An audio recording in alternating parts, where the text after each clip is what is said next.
Okay, Hack the Planet. The constant gardeners are back. The regular crew. And we are going into downtime.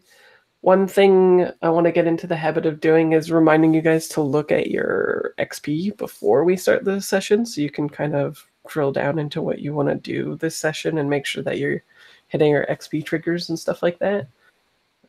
I think it'll be helpful because sometimes when people forget and then they look at the triggers, they're like, oh, yeah, I guess I didn't really do deception or influence and stuff like that. And I want to make sure that you're getting your XP if you want it that way. So just check out that kind of stuff.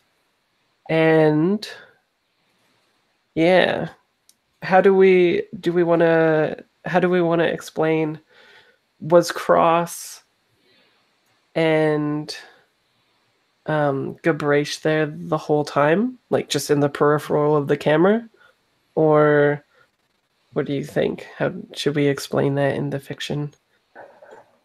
So what happened last game? So the heist went a little weird. Exactly as planned. Exactly as planned. Yeah. We got something from our warehouse, right? Oh, you got it. Like, yeah, I'm like barely remembering all this. Yeah, I think I can shortly summarize it again. Sure. If you like. Yeah, go ahead. So the objective was to find to steal samples of the special new screen formula, right? And when you were last with us, the Steve was the one who had a failed roll or something like that at the end of it.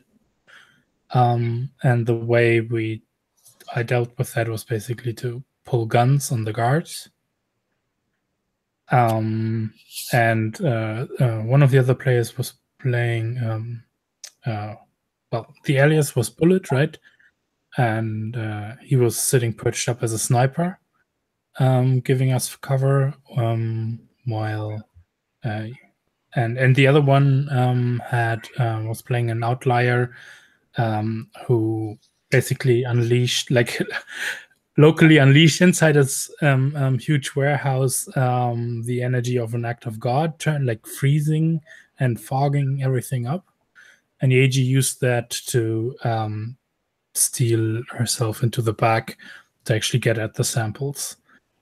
But this all led to like a big firefight that was the big cover.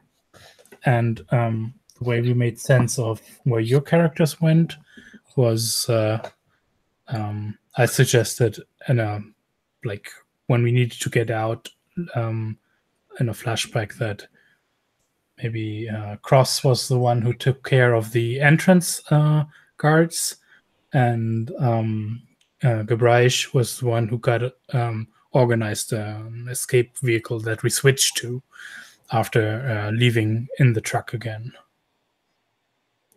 That was about it. Yeah. Well, and a big part too was Yeji fucking you guys over. Yeah. And Yeji had like this huge thing where, like, I don't know, hundreds of samples, super valuable, and only took 2 because 2 is what the split piece asked for. Well, yeah. Yeji's very polite. Yeah, we didn't discuss if Yeji said, like, we didn't talk about like the rest of us really don't know if there were that many though. So I don't know how Yeji would have handled that. On the other hand, there's the argument that this looks like a straight hit job of some kind, and if only 2 samples are missing, then it might, who knows, maybe we can turn that fictionally into something.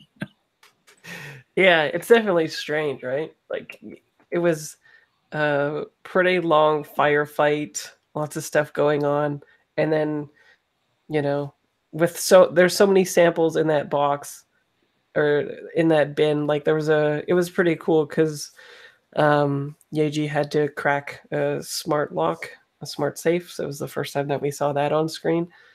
And yeah, so presumably there's tons of these samples, and then like there's so many that I think it would be hard for them to like they'd have to like jump it all out and do like a good count and be like 2 right 2 is missing, like what the fuck is going on.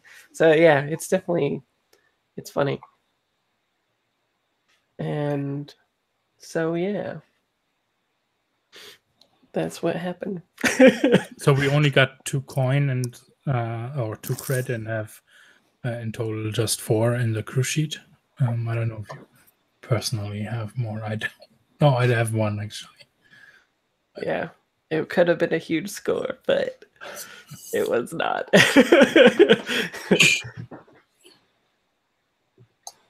These poor farmers outside of the city who aren't gonna get this new and cool screen. And like quite a bit of heat as well, because No way. lots of killing and stuff. So yeah.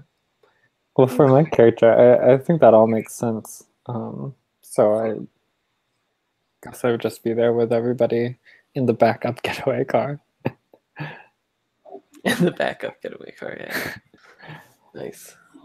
And then, so the downtime actions that the other people did was, we got a little bit of backstory for Bullet, which was cool. And then the one that kind of matters for you guys is the what is the Colin's character's name is Syria, yeah. Is a like part of a Forge community pirate, and they, unbeknownst to everybody, presumably stole an additional sample and then was reverse engineering it and then going to like disseminate it to pirate friends or something like that. So that's relevant as well. 2 sets of people reverse engineering stuff. Yeah. So yeah, do people have ideas of what they want to do for downtime? I have an idea. This is what I was thinking about instead of like doing the homework I should have been doing. That's good. I think I want to lean into Gabrish, like really wanting to get out of this like corporate control and support outside communities and like giving people like this new and improved screen and everything. So I want to start a long-term project to like hack into Nourish. And maybe this looks like, because of we only got those 2 samples that we had to turn over, and maybe I'm trying to find more of that, or maybe just their research or something, so I can get a hold of that also. Cool. Okay. Or something bigger. I'm just gonna go digging around. Okay. So is the end result of the clock that you're picturing going to be like a permanent backdoor into the corporation, or is this like a clock just to like hack them real quick, get some information, get out, that kind of stuff? No, I think something bigger. Or maybe if we can aim for maybe like a setup for a score or something. Okay. So right now, the action that we would be seeing is just you hacking the core?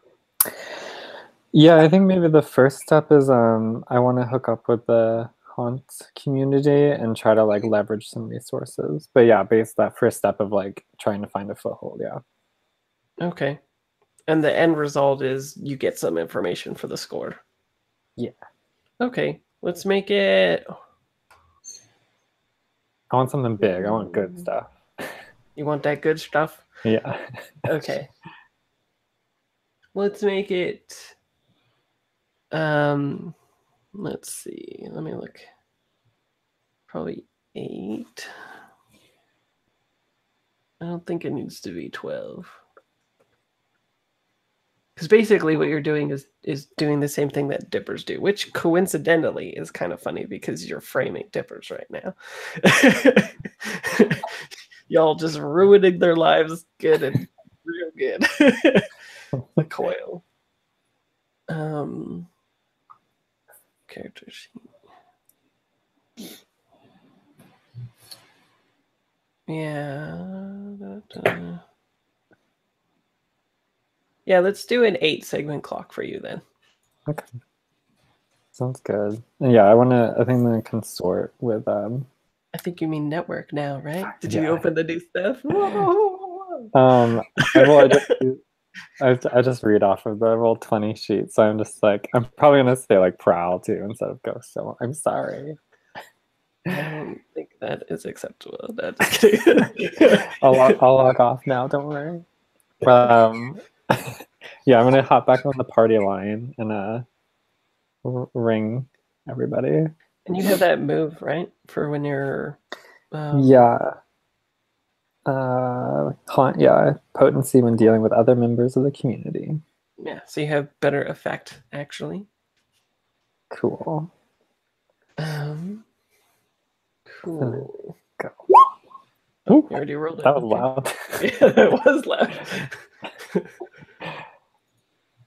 Yes. So 5. Okay, so that's 2. Unless you want to spend some good jewels on that. I have no jewels. I'm very poor right now. You guys need to start running the jewels. God. Yes. Yes, we do.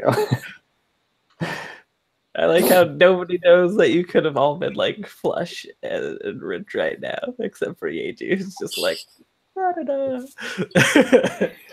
know. Cool. Let's see. I don't have time to check this in the book. Matthias, do you know offhand potency when doing long-term project stuff effects? How will that affect the dice? I don't think it does. It's just better effect if you're not doing long-term Yeah. project stuff, right? Like in the fiction? Yeah, if it's the versus thing, right? Or yeah. Yeah, okay. I just wanted to make sure. Yeah, because like the downtime stuff is in of itself, except maybe for like fictional consequence later down the road, very much a safe thing, right? Yeah, exactly. Yeah. Cool. I just wanted to make sure. So you get 2 ticks, and this is you going to the subculture, right? So give me the fiction on all that. Yeah, Gabrish goes to this payphone that has like out of order signs on it and like slips in and is like dialing up the party line, and it's just like voice after voice starts connecting, and I think Gabrish is just like organizing like there's like a name for it, I think, but it's like some ad hoc hacking party basically to try and get that first like foothold into Nourish's system. So they're just like sitting down on the ground with like the phone propped in their like shoulder and like a little laptop in front of them. And there's like some arguing, and then they're chatting about like the news, and somebody talks about like the big shootout. And Gabrish is like, wow, yeah, I don't know. This sounds crazy. Yeah. The shooter's getting wild these days. If you're watching the news, one thing that you'll see is that a notable thing other than your shout out or your shootout. What is words today? I don't know. Let me look here. It has like a news clipping saying that Pardon Tipper and Pioneer of the group Coil, codenamed Alias J, has been traced and put into reform today. That kind of stuff. So, yeah, to the Coil, yeah, exactly. So that's new and buzzworthy. Yeah, I'll probably like I'll put it in my notes app for later. Just remember. Gotta write that down. Yeah. I think sometimes when you're talking, Mike, it might be coming through your speakers sometimes, or something like that. Oh. I was sometimes I was hearing it as a echo. Oh. Was that? I'm just using like cheap Apple headphones, so it's probably just the equipment. No, Oh. because you've got headphones on. Never mind. Yeah, I thought you were talking to me. Yeah. I missed you suddenly. Okay, got it. Sorry. No, yeah. Okay. So cool. Yeah, so basically you're doing event management planning. Always, apparently. Aethab is managing an event. Gabrish is creating an event. All my Yeah. characters are secretly event planners. Yeah, you can start a blog. All my characters. Cool. Does somebody else have a downtime action that they want to do? I do. I got an idea for what we see Cross doing. I think Cross, she has like a note, like on paper, so it's not like a digital thing or something like that that she sees. So I'm going to be indulging in my vice, and we haven't seen that yet. I think it's going to be obligation, and it's sort of to the way I imagine the obligation is because she's from like the Forge like surrounding territories and things, and like part of her getting in here and her working a little bit underneath the radar is that her obligation is to try to like help people who are reintegrating into or integrating into like the city and trying to do things and helping people out that way. So like I think the purveyor of this is somebody named Orlin, and that's where I got this note from. And so, but like like you see the note, and it's sort of just like her reading it and going to the gardens, because we have gardens that produce food, and like gathering stuff up and like putting it in a box, and like you follow her as she like brings it to a place that's like kind of run down to help like people like, and like brings and gives a box of food to people, and like then talking and like listening to their troubles and stuff like that, as not just a provider of food, but like, oh, the neighbor on the like the stairwell is being like really annoying or aggressive against like us coming in here. Like, I wish somebody could deal with that. Like, well, I could deal with that type of thing. So it's sort of like, that's what I imagine the obligation is, to help all of these people trying to get acclimated into the city. Yeah, I like that. I wish somebody could help me with my name, and you're like, Yep, that's me. I am willing to fuck people up. Mm-hmm. Cool. Yeah. And this is your vice? Yeah, indulging? indulging with my vice. So Cool. I don't have any bonus dice. I'm just gonna hit indulge vice, no bonus, and see what I get. I got a 3, so I clear 3 stress. Cool. Okay. Out of how many? I had 7. I now have 4.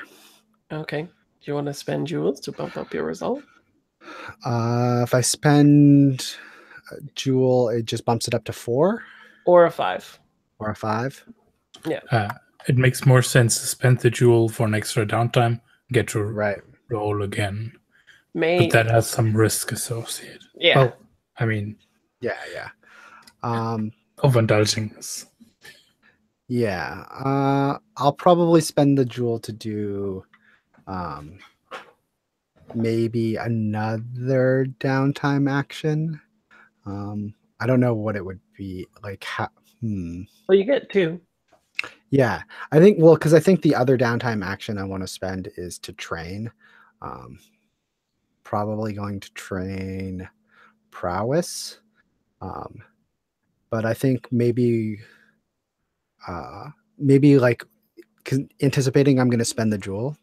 What this is basically talking with like this family that's here. It's probably very much like the thing where you see the apartment that they're living in is like a studio type apartment. There's not a lot of like rooms, or like it's pretty bare, empty of things, and it's basically talking with them and then telling probably about, I'll take care of that problematic person who's like getting on your trouble. And so like we'll come back to that as the other half of the downtime. Oh, okay. The other half is taking care of the problem? Yeah, exactly. Cool. Oh, I like that. Yeah. Like, well, I need to work out today anyway, so Yeah, exactly. cool. Does somebody else have a thing? I have, yeah. Yeah, also a question. Like I have the blueprint for the liquid micro machines now. I want to proceed from there, and that I actually build it, so I potentially use it. Sure. Like you're gonna build the gadget. Yeah, I probably need to do a couple of things for that, right? Mm-hmm. Yeah, I haven't gotten to the rules part of doing that, so we'll just have to use the blade setup for it and then flavor it for this if we need be. We can, or I also have an idea where I could just expand on the blueprint and do a long-term project that way, and then we can figure out how to do this maybe separately, and so it doesn't Sure. hold us up. Yeah. Oh, sure. Yeah, that's fine. Yeah, that sounds good. The next step for the blueprint would be, right, like I have the blueprint for making them work on water and have probably some prototype set up. Mm-hmm. And now I want to have them. Okay, does this work? Can I make this work in gas as well? Oh. Like that's the next step. Insert clever girl gif here, hey? Yeah. Cool. Though I do have a question about in the setting. Is Mhm. there a is the roots, do they have access to the ocean here, or is that in a separate how does that work?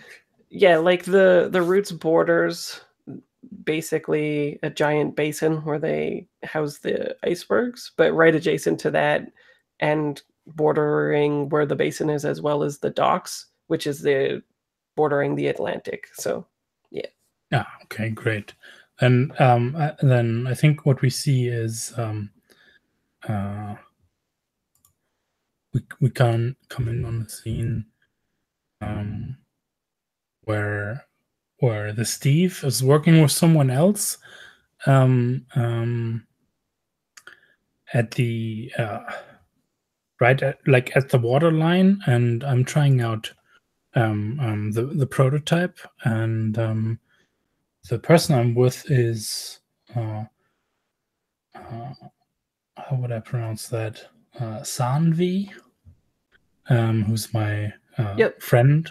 He's a scavenger, and we're both wearing like kind of environmental suits. And I think what Sanvi does is what I'm helping with like my new invention here, or trying to help with or try out with him, is seeing this is good for actually like picking up whatever drifts in the water at the coastline or at the right. So that's also why we're wearing the environmental suits, so we can be interacting with the ocean there. I don't know how careful you need to be with that, but yeah. So maybe we see like in the back one of the huge icebergs in the background that are being pulled there, or that are being mined, right? Yeah. Cool. And us in the front in the muck, basically trying to salvage what we can from whatever gets washed up here in the basin. Cool.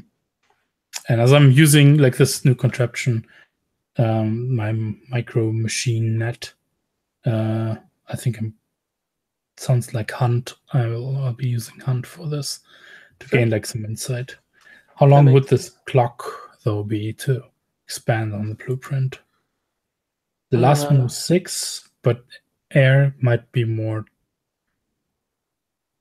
Well, but you already have the blueprint for the thing. You're just adapting it to something else, right? Yeah. So I think just 4. 4? Okay. Cool. So I've got that. And I'm using my contact, so I get a bonus die. That's 2 dice. That's a 4, so 2. 2 ticks. Mm-hmm. Cool. And we see like a bunch of street people passing by and like just kind of creating their deck as they look over and see you guys like doing all this weird stuff, and they just sort of like shake their head and keep going with their carts and trolleys and things. Cool. And what about Yeji? Yeah, so last we saw Yeji, she was at the Hunt, that underground casino gambling parlor, and her friend Elith, the ex-cryptographer, had essentially quit on her. And so, yeah, she was at the blackjack table at that point. And I think she is kind of upset by this. She's not going to let it show. But yeah, so I probably want to up the game and indulge my vice here. I think that we had talked about this in the Hunt. You can actually place bets on other crews, like jobs and that kind of thing, when sort of like word of them gets out, and it's all kept very like hush hush within the underground. But I think she probably, back when we got that guy out of the Blue Oolong, had kind of picked up a few like indications of something that they were looking to pull. So she kind of heads over to the bookies there that are kind of handling that type of thing, and kind of give some insight. I don't think she gives insight on the score. They probably already know about it too, but she's got some insider tips essentially.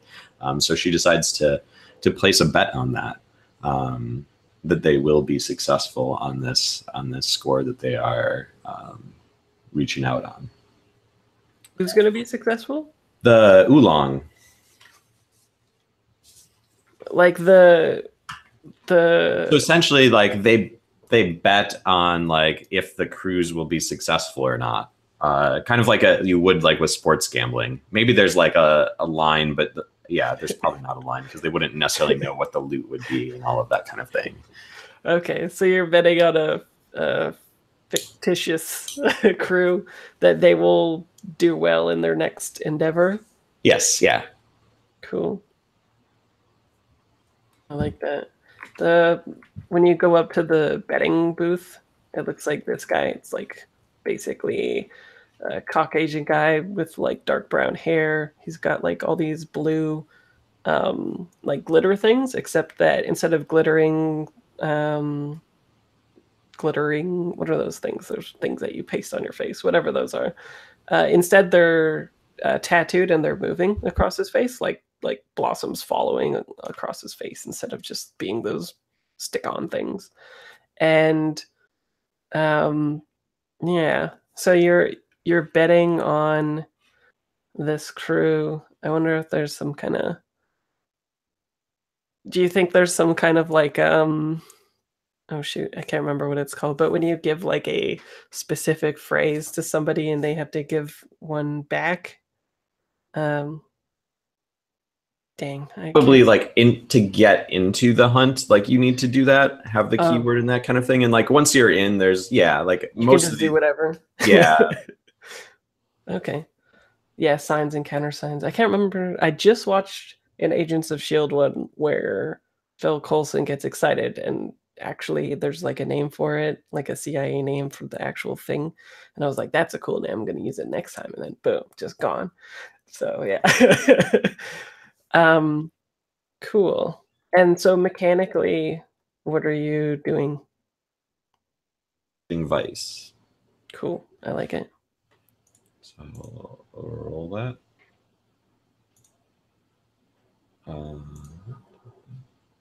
Hey, not too bad. Nice. That Ooh, I kind of like if we do like another crossover thing. And we just say like maybe how much stress did you have? 7? Yeah. Yeah. 7, and you got 5 out of it. So I think like I think you don't I don't think they would particularly give too much details on what people are doing and stuff, right? But I think it comes back as like they were extremely successful, and anyone who watched that episode was like they fucking rocked that job. They like triple critted basically on the when they were trying to do their engagement role, and I was like, I guess you win. You won the game. So yeah, and so yeah, it comes back as like a winner ticket or whatever, right? Whatever that looks like in the hunt and whatever you're picturing. So Yeah, maybe it was kind of long odds, and most people thought that they were not going to pull this job off. But Yeji had like picked up some indications, and she sort of assessed it, like knowing how these things go, and that being kind of her expertise, was like, yeah, I think that they've got a really good shot, even if people don't think that that's going to work out for them. So yeah, like she's kind of sitting pretty when that comes back. Maybe she's even kind of taunting some of the other nefarious ruffians that she usually sees down there. Yeah. Well, it's out of player character knowledge. They kidnapped a member, like the face of a faction that nobody knew existed, the Stray Light. And then their idea was that they would like sway them over to their side and become like as better status with them and stuff. And they had done all this legwork to find out what they wanted. And then in the engagement role, they like double critted or whatever, which takes them a crit takes you past the initial obstacle. And then they did that twice basically. So I was like, okay. So sweet. What about we'll go back to Gabrach, was it next, I think? Sure.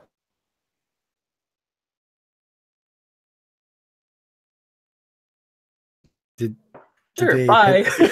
Yeah. That's pretty funny. I'm guessing the wrong button was hit. Yeah, sure. Fuck you.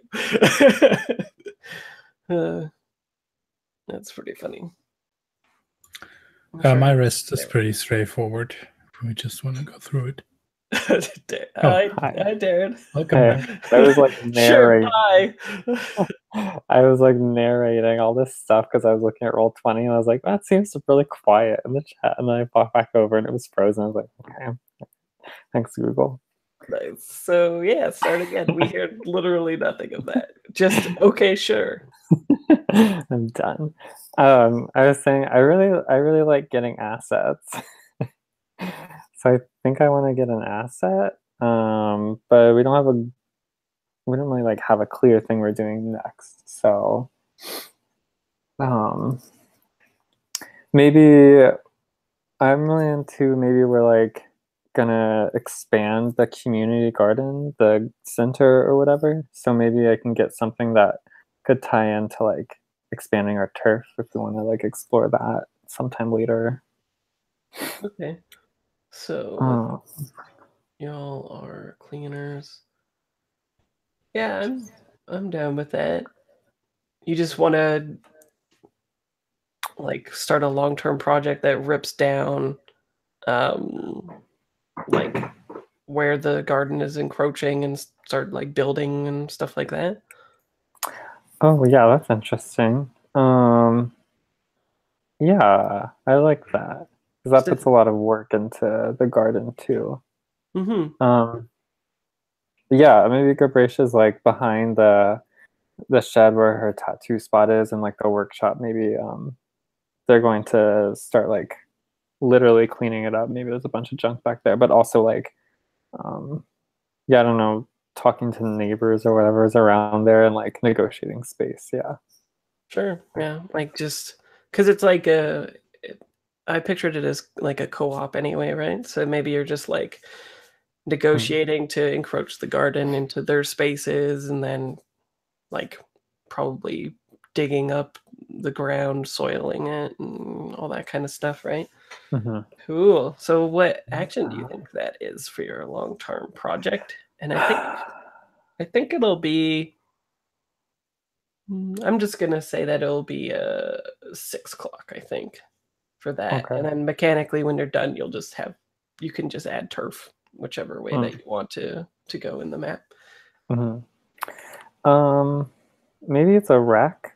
I'm like tearing down stuff, and like there's nothing really like too like organized or clean about it yet. Do you have a friend or something that can help you with that work? Then you get an extra die. I have a career criminal friend.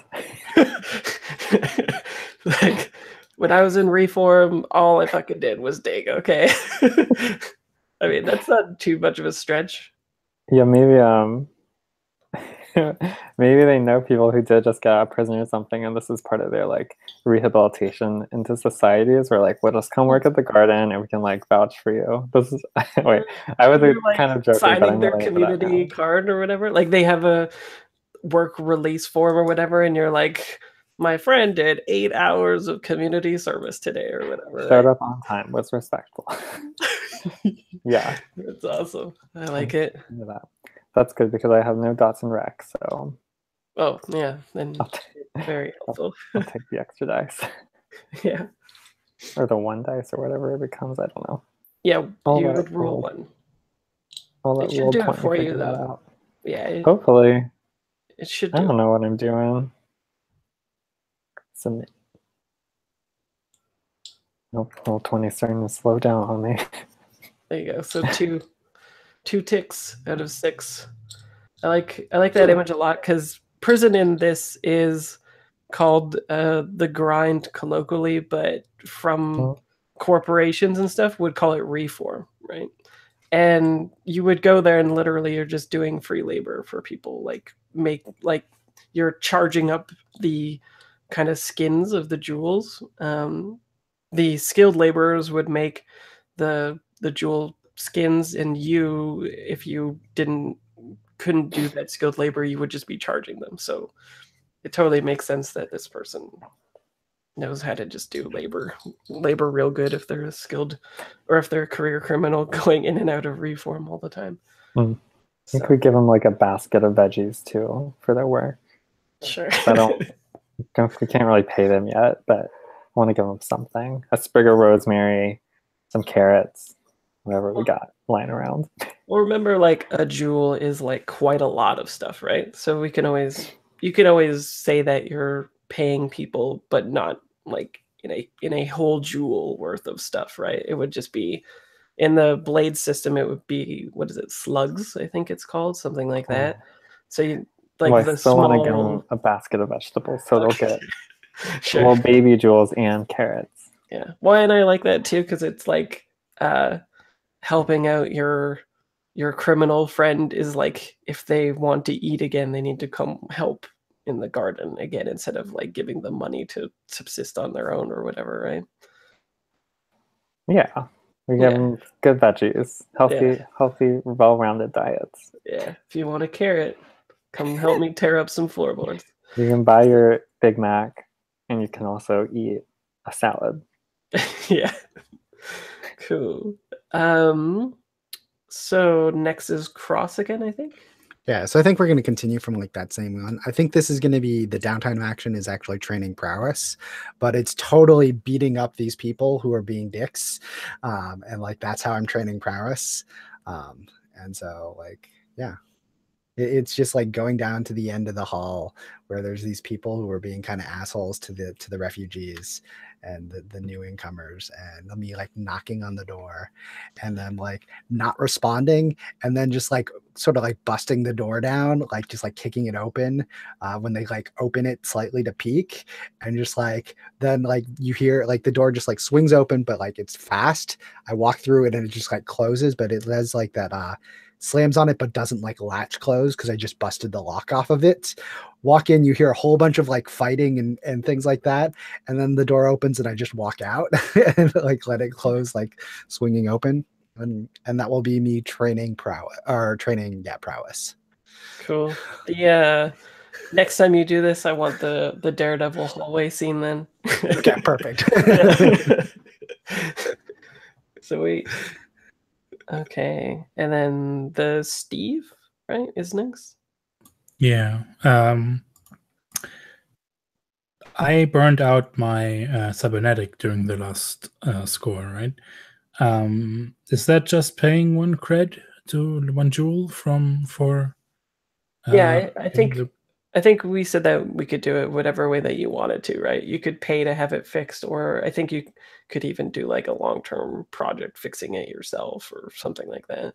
Yeah, I think I'm going to pay for it. Mm-hmm. And I roll that into my downtime action as well then. Okay. Because I think we see him in our workshop, right? And is like slightly protruded in the sense like this that it's open, and I'm like with taking out some fine parts of it, laying them down and taking the new ones out and putting them in and closing everything up and booting it up again, and then we see like a smile on his face, and he reaches for another package, and I pull out a package that reads something akin to causal entropic forces, thermodynamics, and artificial intelligence, right? And it's basically like a skill chip kind of thing. It's a software upgrade for my cybernetics. The Steve is hardwired. Exactly, so that I get that readout, and it's basically training and insight. Cool. Love it. So like the thing on your head, is it like I'm kind of picturing kind of like Iron Man 1 with the thing in his chest, except it's in your head or something? It's like not as that big, bright but... or powerful because it's mostly just a projector, right? That can project hologram type of screen in front of me that I can use. So I still have my hands free while basically browsing through Twitter. Right. Or if there were Twitter in this world, right? But that kind of thing, like looking at instructions, having technical readouts, documents in there that I could display while still having my hands free. Yeah, it's kind of the idea. Flutter is real good in the future. That's the future Twitter, Flutter. Yeah. You always have to, every day you have to go somewhere to actually get all the feeds updated from yesterday. Yeah, it's geolocation. It's the Pokemon Go of Twitter. Sweet. And what about Yeji? You're muted. I had the hotkey, but I was on another window. You know how it goes. So Yeji's, what I want to do here is work on my long-term project, which is sort of finding and I think align with someone that can create acts of God. So last time we had seen her kind of, she had spotted somebody that she knew back from the Forged, within the hunt that she hadn't seen for a while, who she feels like would have that connection.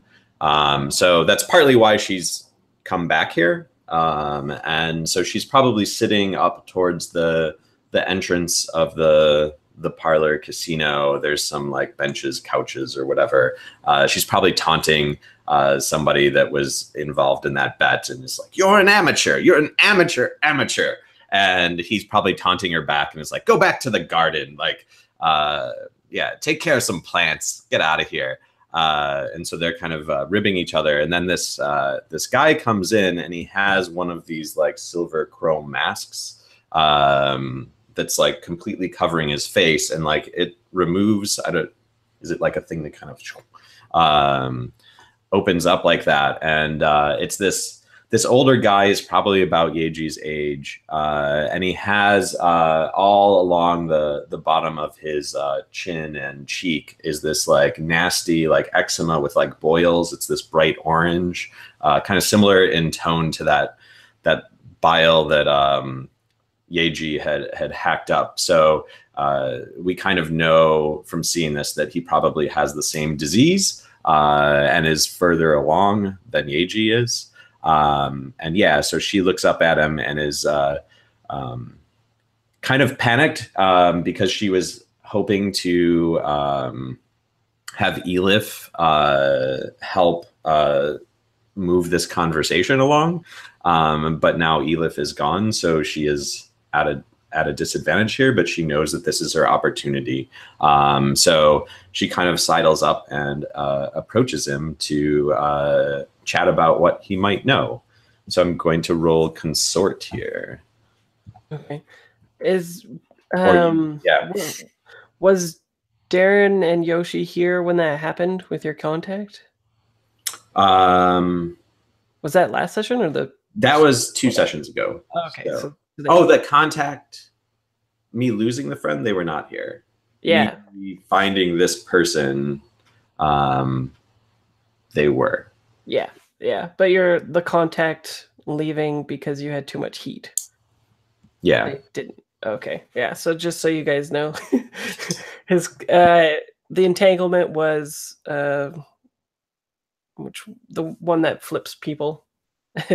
So the contact flipped because y'all were being dicks to the coil, I believe, right? And yeah, so that's what happened there. So you're trying to make a new contact, or just continuing the same long-term project? But continuing the long-term project, but yeah. So I don't know Okay. if this counts as a contact within the mechanics of the game or not, but it's kind of purely narrative from my perspective. But if it becomes more, then that's cool. But yeah. Okay. Do you have a name for this person? Or? We'll say like Hawthorne. Hawthorne. Okay. And you were saying it's somebody who has connections to an organization. Yeah, he probably came out of the Forged earlier than Yeji did. And I think like yeah, like how does she know that he has these connections? Maybe it's kind of like through like when she came here last time, Elif and her were still friends, and so as she was kind of like scouting things out, Elif had kind of like tipped her off to it, and had said, yeah, Hawthorne, we know him from back in the Forged, if you remember, and he may have some connections. I have confidence. I've heard some murmurs. Okay, cool. And then you were saying the end result of the project, though, is to have a connection to somebody who can predict acts of God? Who can create them. Create them. This is Okay. a 12-tick clock. Okay. So I think you'll know that the group for which you are communicating with for Hawthorne, they are called the Owaza. And yeah. So let's see, this fellow. I don't really have a cool math thing. I'm totally just picturing the main protagonist from Cast CERN, if you've seen that. It's a cyberpunk Japanese flick, I believe. Oh, no, wait. No, not Cast CERN. Anyway, I'll find a picture later, maybe when we go on break. But it's something that starts with a C, and it's live action. It's not this anime that just popped up. So, yeah. Oh, it's this one. It's this one. Oh, it's tiny. Here. Does this make sense for what you're going for? You can let me know.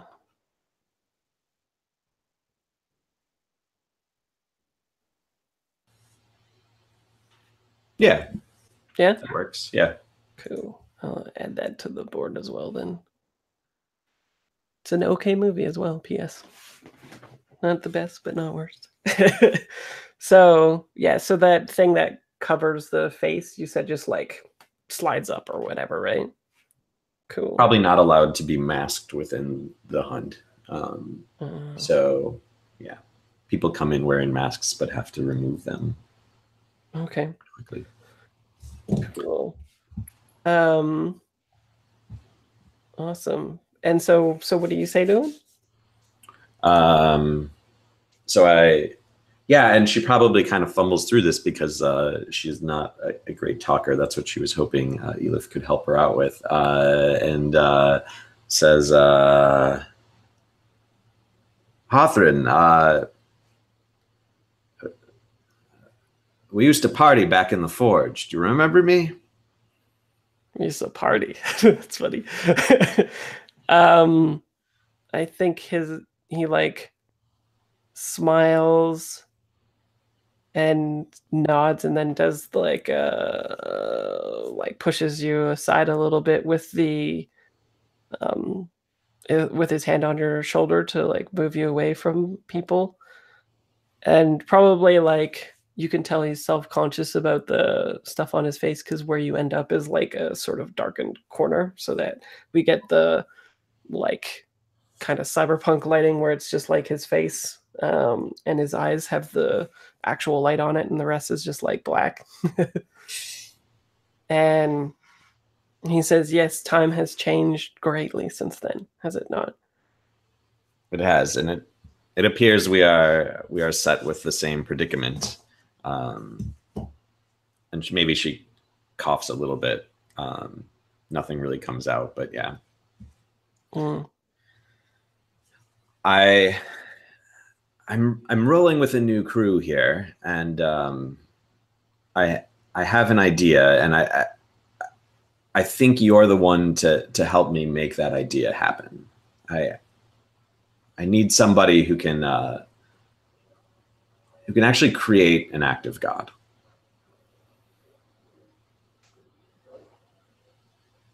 I think he looks around and his like eyes narrow and he says, people should be cautious of being the hand of God. But like he says after like a few seconds of like a pregnant pause, right, to make it dramatic. I may know somebody who does what you speak of, depending on the act of God that you need. I haven't completely thought this through, so I'm not sure what that is yet. This is Yeji talking to him, I think. Okay. Yeah. And she's just like, but you know me, it's gonna be big, and I just need it. I need to know that it can happen. I don't need the world destroyed. I just need an opportunity out of this. Okay. How about roll and then let's see how many ticks that you get. And make sure that y'all are tracking your long-term projects in the sheet too. It's nice and easy. What does positioning? It's just a long-term project, isn't it? There's not that option. Oh, just controlled or whatever. Yeah, this is just a long-term project. Yeah. Yeah. Okay. So don't worry about that. Got it. Oh, nice.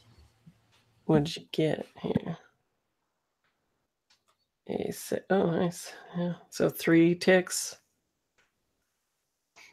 Now this is worth leveling up with a jewel, though. Yeah, because if you make a crit out of it, you get 5 instead of just 3. Yeah, and I got a long way to go here. So, yeah, do I like slip him a jewel? Okay. In this process, and I'm like, I know that this is. I know you don't. If you know about this, you don't necessarily want to tell people. Like, this is valuable information for you. I appreciate that, and I, as people who are in the same situation, like I have a great amount of respect for what you're going through, and slips him the jewel. Okay. Yeah, and he like nods, takes it, and does the like sideman pocket thing, right? But he also says, like, he nods as you're saying that and says, like, if you weren't forged, we wouldn't even be having this discussion. These other people, in his eyes dart to like someone who's clearly like Foundation or something. He's like, they would never understand what it's like, and they have much to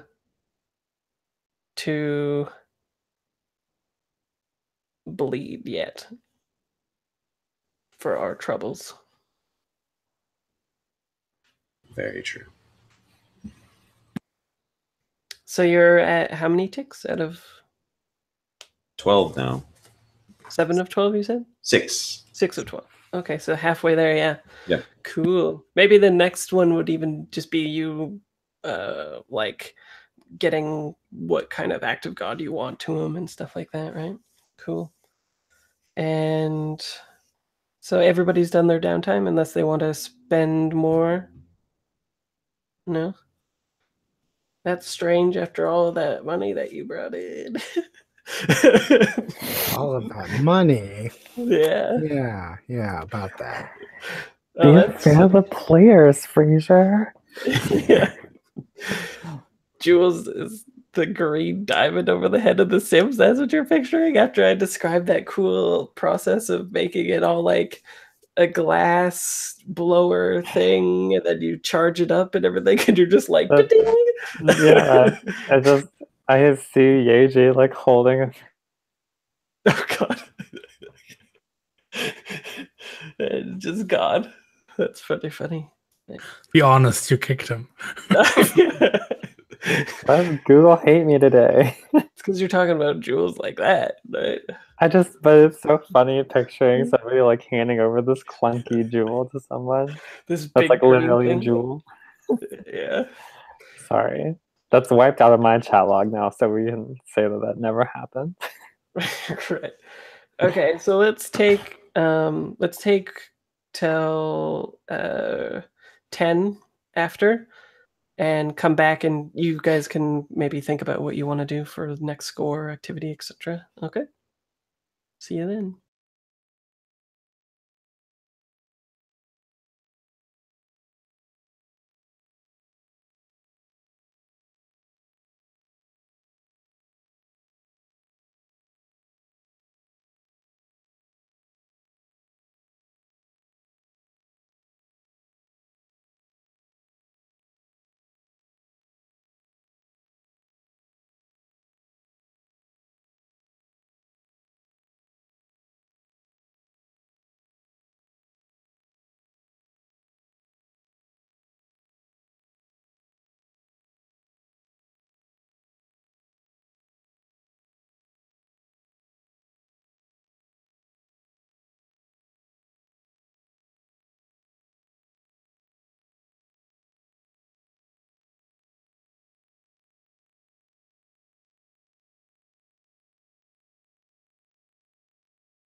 Hello.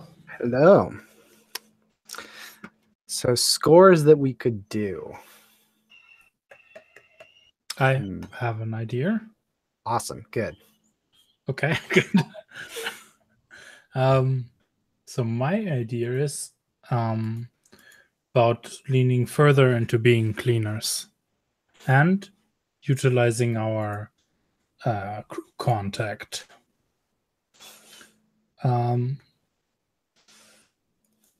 Right, where is he? Kian might have a job for us where they want to get rid of an unwelcome party or someone he knows is going to be joining their community. And the basic pitch for the score is we go out and make sure they never arrive. And the reason, right, this might give us an opportunity to go more in, like, explore a little bit more of the climate stuff as well, and how working with or against that could be used.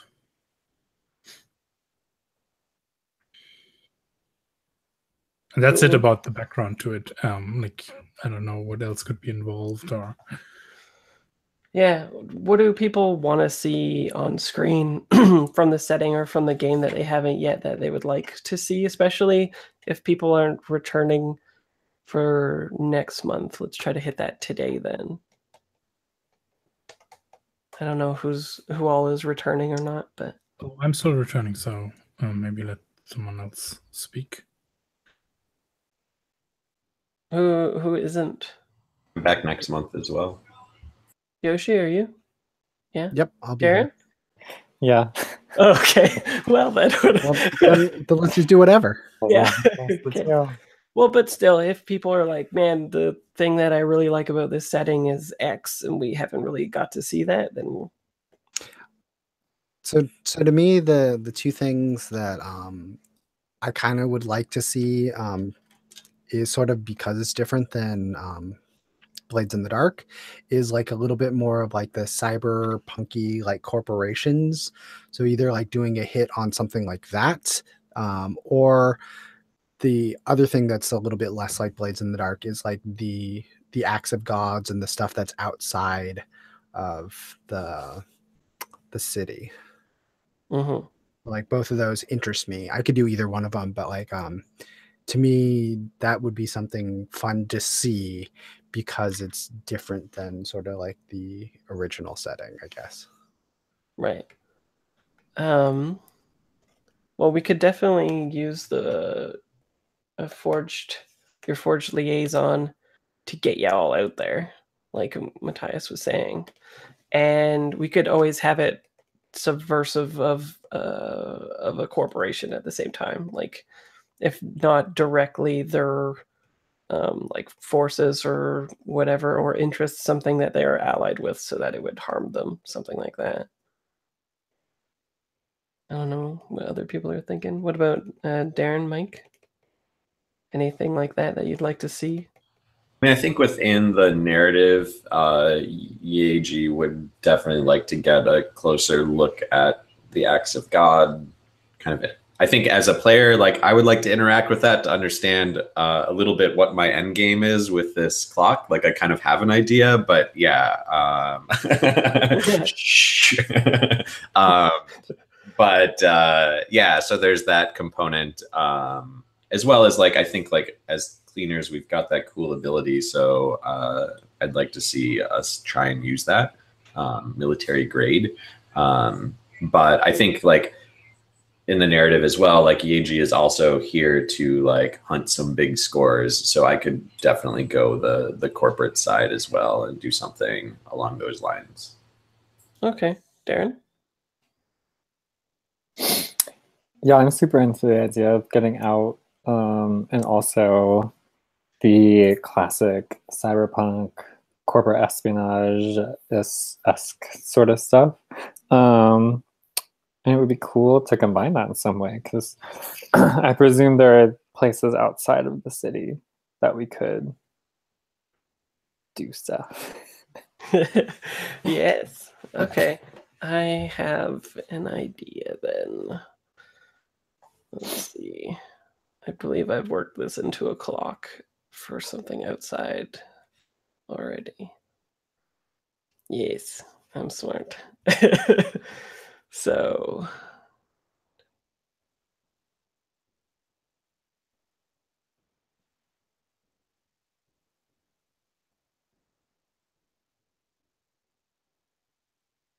yeah, this will work.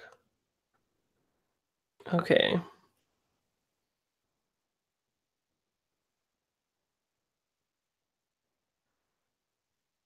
So let's make it, maybe let's bank it into, let's bank it into what Yeji was interacting with, because that guy kind of was already on that thematic path. So, why don't we say after he says like they can afford to bleed essentially because like this place is rich, yada yada.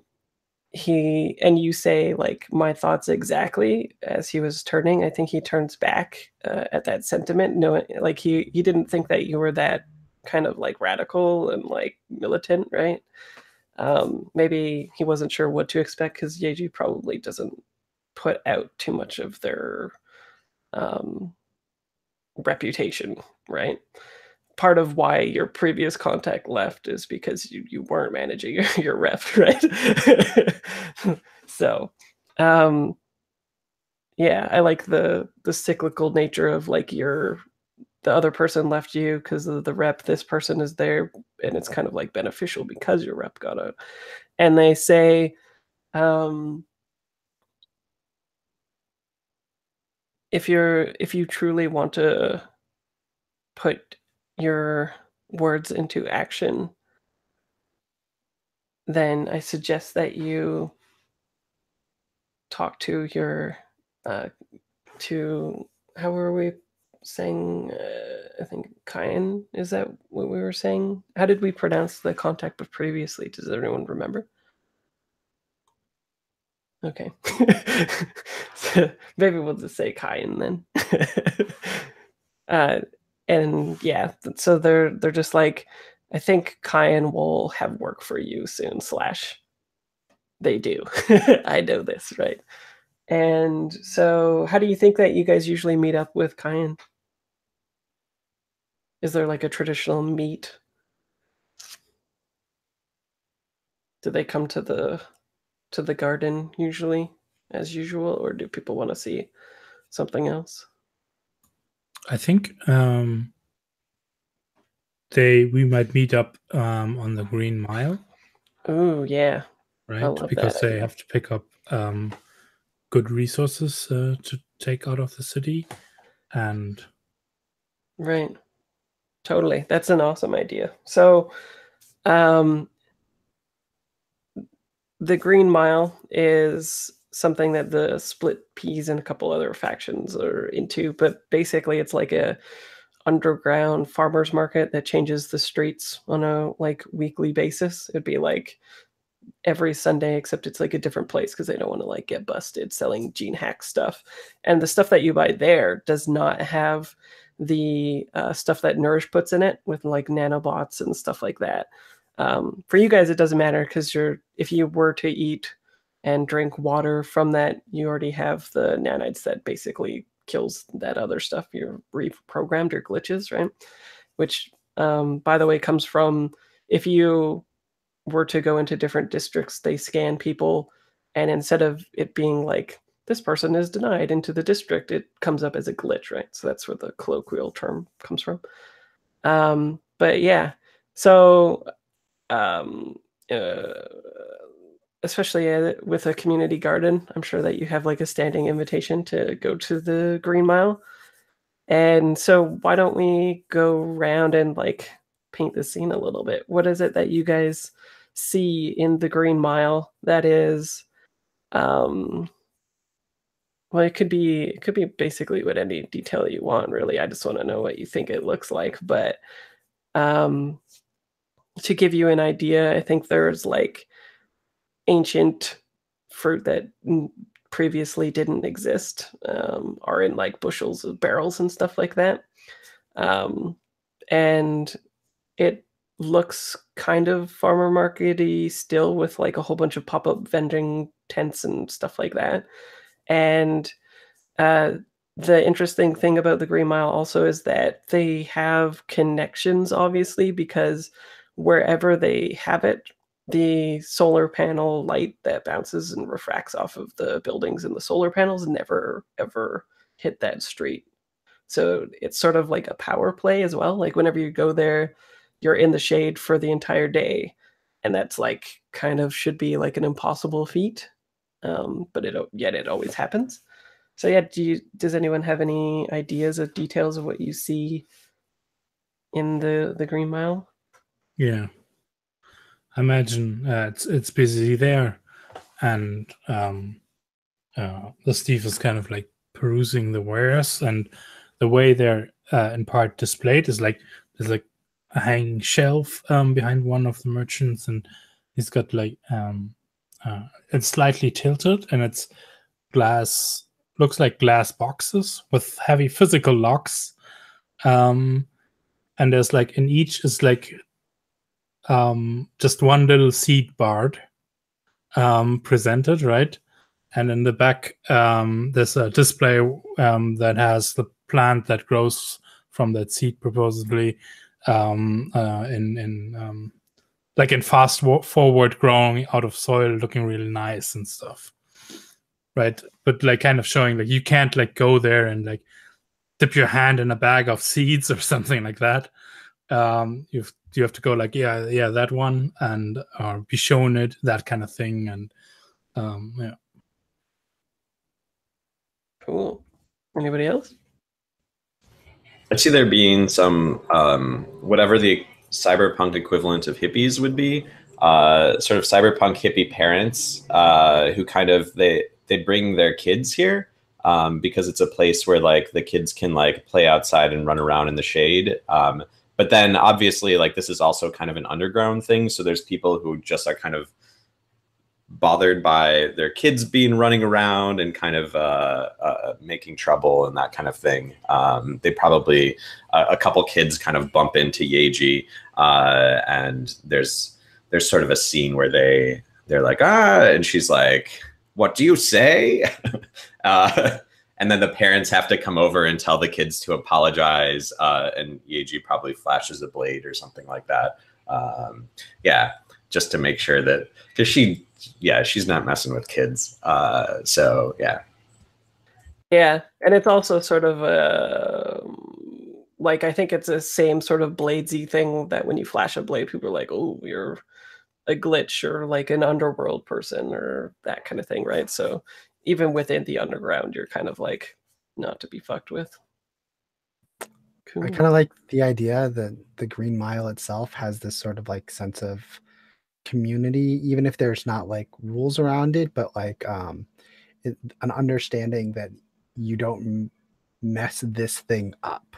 So like if you see like somebody you don't disagree with, maybe you just steer clear of them. Like you don't start a fight in the middle of the Green Mile type thing. And I think maybe how this is established is we see Cross maybe seeing her rival Askell, which is a structure hitter, like across it, like at a different vendor. And like you see like that very anime-esque where they like it's just focused on the eyes of them staring across each other for two different vendors, but like they just carry on their business and like look at each other and then walk on.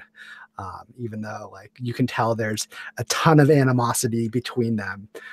But they don't start anything. They just continue on with their scene. Cool. Darren? Yeah, I think honey is a big product of the Green Mile because I think that it isn't made in the city because like they can't sustain bees there. But also like it's hard to sustain bees in like uncertain climates. So I think maybe it's like a big import because it comes in from these forage communities that no one really knows where. So there's like probably one big tent or like stand or something that's like always crowded and like it's at a premium, but like it's honey. Everybody wants honey. And then there's just like interesting honeys because the flora has probably changed so much in response to the massive shifts in climate. So just stuff we wouldn't typically think of. So there's like, it's not always like yellow or orange or whatever, but they all have like these distinct flavors. And you get the hawkers who are, oh yeah, that's good. Yeah, the real honey is so much better. And the hawkers are like trying to they're like really selling it and like trying to pitch certain honeys from like, oh, this one's from this like far off island. It's like that. I want some honey. I like the idea of some of the kids being like helpers for the people who set it up, like the stray peas. They're trying to get in good with them, and so as you're like walking and playing and stuff, if a kid, maybe that kid who gets scared by Yeiji's blade probably like runs and sort of trips over the grass, but below it, instead of it being like the thick soil and dirt and stuff like that, it's just like normal, not like the streets would be like sort of concretey looking and kind of like dirty and stuff. And as that happens, a kid quickly comes up with like this like spray can and like shakes it and sprays it on, and then the grass is back, and as your feet land on it, it feels just like normal grass. It'd be like the futuristic version of sod being put on it or something, right? Cool. And so I think your contact, Kyan, is like at one of these stalls, maybe the exact thing that I was saying. Like, I think they're at a very specific kind of subversive stall that has the barrel with the bushel of fruit that shouldn't exist and is sort of like mocking Nourish at its like own its incompetence, right? Like it can't even, Nourish kind of can't even really get rice properly, and then these fruit that shouldn't even exist is like sitting right there, and yeah, just sort of like a masterpiece of gene hacking happening. And Kyan, what do we suppose Kyan looks like? I don't think we've described them as yet, that I recall. So let's do that. Ooh, I love this one.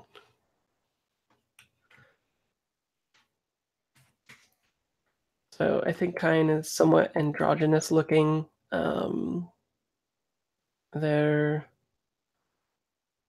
They've got like a dark hair, but their face is like painted with a whole bunch of different colors to make it sort of look like I don't know what kind of style of paint it would be, because I don't know about art stuffs, but it looks like some weird kind of painting with a whole bunch of different colors on it of Asian descent, and I think are sort of like pressing. I think the kid that fell over and stubbed their foot or whatever on the fake grass, and then it got painted over. I think Kyan is pressing one of the fruit into the kid's hand as the camera like pans up from the kid falling and going up, and then we get like an admonishment thing from Kyan looking at Yeji, just being like, really? Showing a blade to a child, nice, right? And as you like all kind of go in, there's like a flap to the tent that is like overhead, and Kyan makes sure that you're all kind of in, and then flaps it over as if like to do a break time thing. And as it gets completely darked by the tarp or the thing covering this stall, there Kyan pulls out this like luminescent green, I guess it'll look kind of like the Sims 3 jewel, except that it's a lot more organic looking and not like a weird crystal or whatever. And Kyan sort of smiles widely, but the green from the thing that they're holding sort of paints like a sinister glow, as if you're like telling like a camp story, except with green light.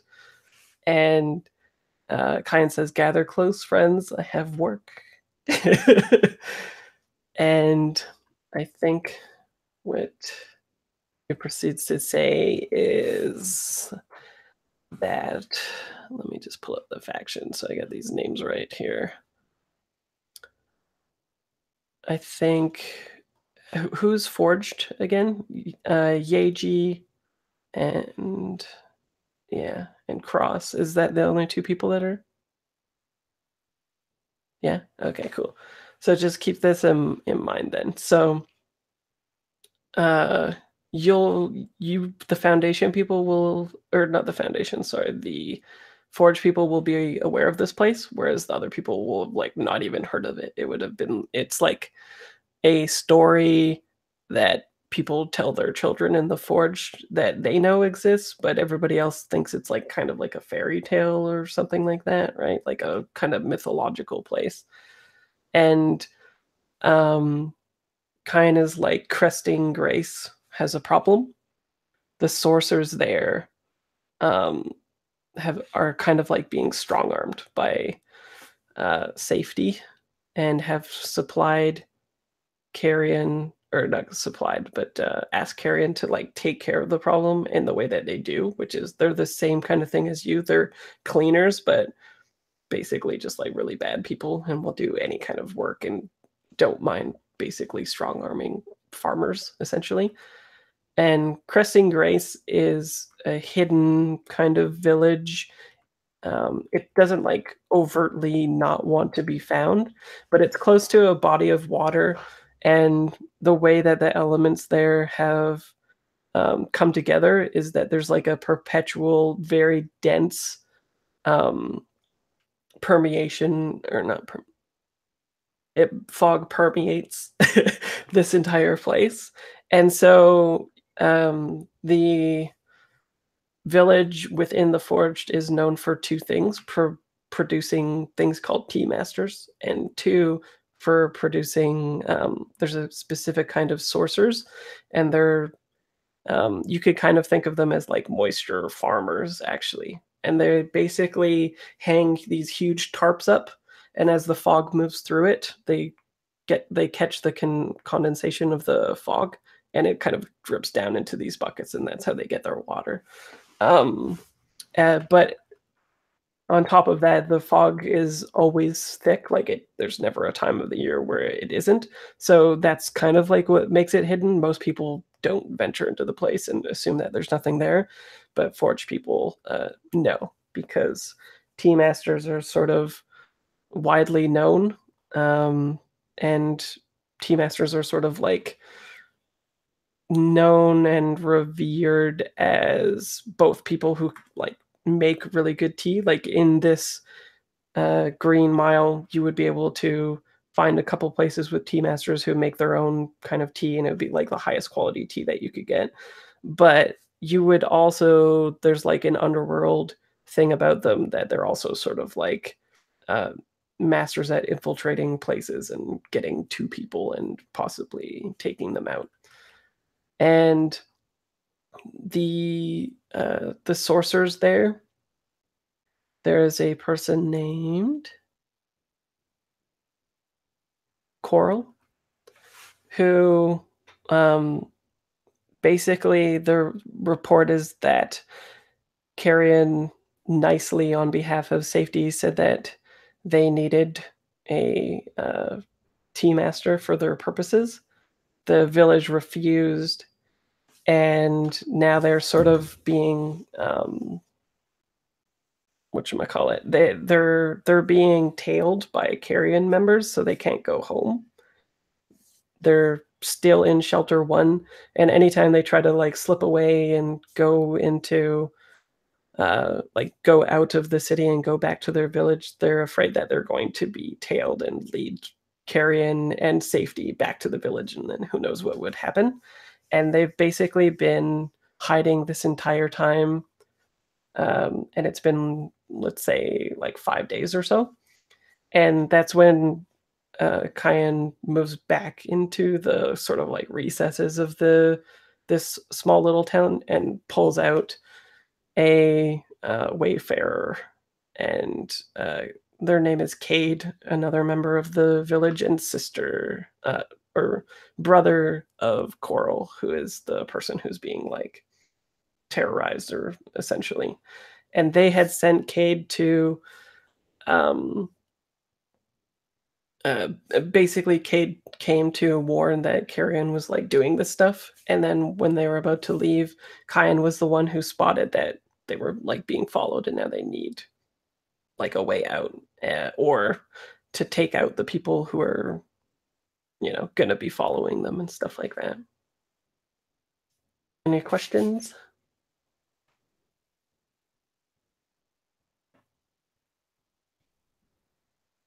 Nobody? Okay. I think so. I think I mean, go ahead.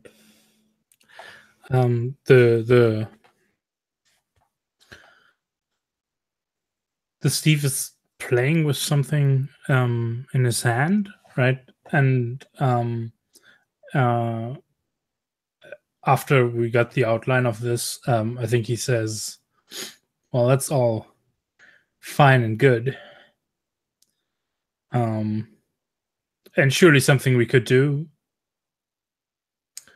But if you want us to take on the Carrion,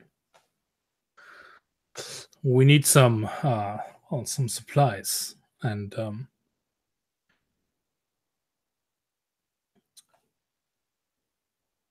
I think the projector goes on, right? But then like mirrors, so someone else can read it from the other side, right?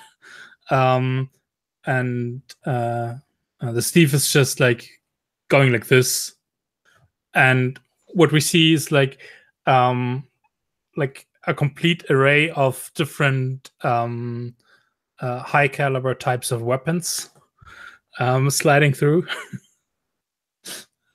And I want to be like pushing here for something akin to because currently we do not have quality weapons. I want to get us quality weapons or something like that in this. Did you guys have an upgrade to spend, PS? No, we're one XP short of a crew advancement. Dang. Okay. Yeah. So, right, because the Carrion is, I think, tier 4, and if we take on like even in an ambush, yeah, I want to be equipped for that. And I'm basically asking, so what is your solution for this? And I maybe even refer to they'd be coming with like high powered trucks and whatever. That's like we need to blow through that stuff. Yeah. I think that they would say that they know that it's not like the full brunt of the faction coming to bear on this. It's like, I think that you'd be contending with essentially like a tier 2 group of people dispatched to do the job. But yeah, in terms of getting quality weapons just for this job, I think that would be fine. I mean, we can make a roll out of this in fiction. Free play roll, if you want to put it to a test. Sure, yeah. It's I guess it's iffy enough to go to a roll.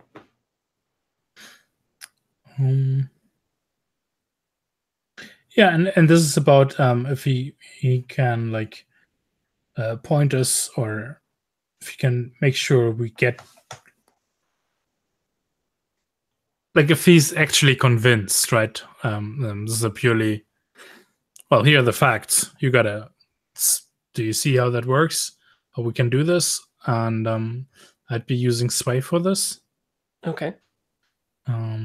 What would my position and effect be here?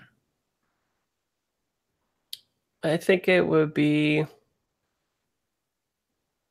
I think it's standard and not control. We'll say risky because there's a chance that maybe you wouldn't be able to get the quality stuff from him anyway.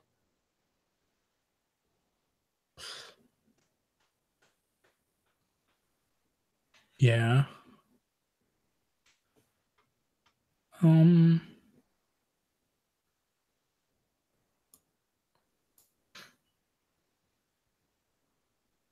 Like you're going about it being like we need something extra if you want us to be successful, right?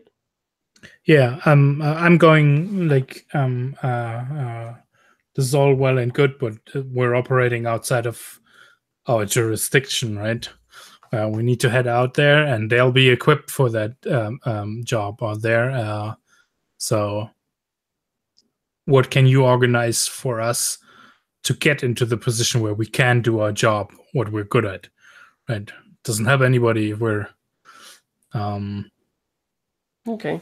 So it kind of sounds like a gather information, right?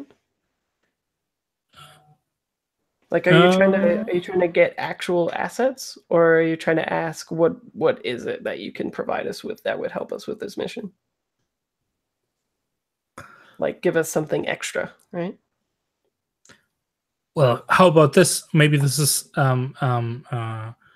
actually us getting into a position, or this is maybe an acquire asset. Okay. Right. And he's the one who's supposed to go make sure. Well, you've got the contacts of like whatever weapon dealers, something outside of the city that we can go to pick up a suitable vehicle. Yeah, maybe this is what this is actually about, right? We need transport for this stuff, and it can't be subpar garbage that we're going to ride if we're gonna take on the carrion.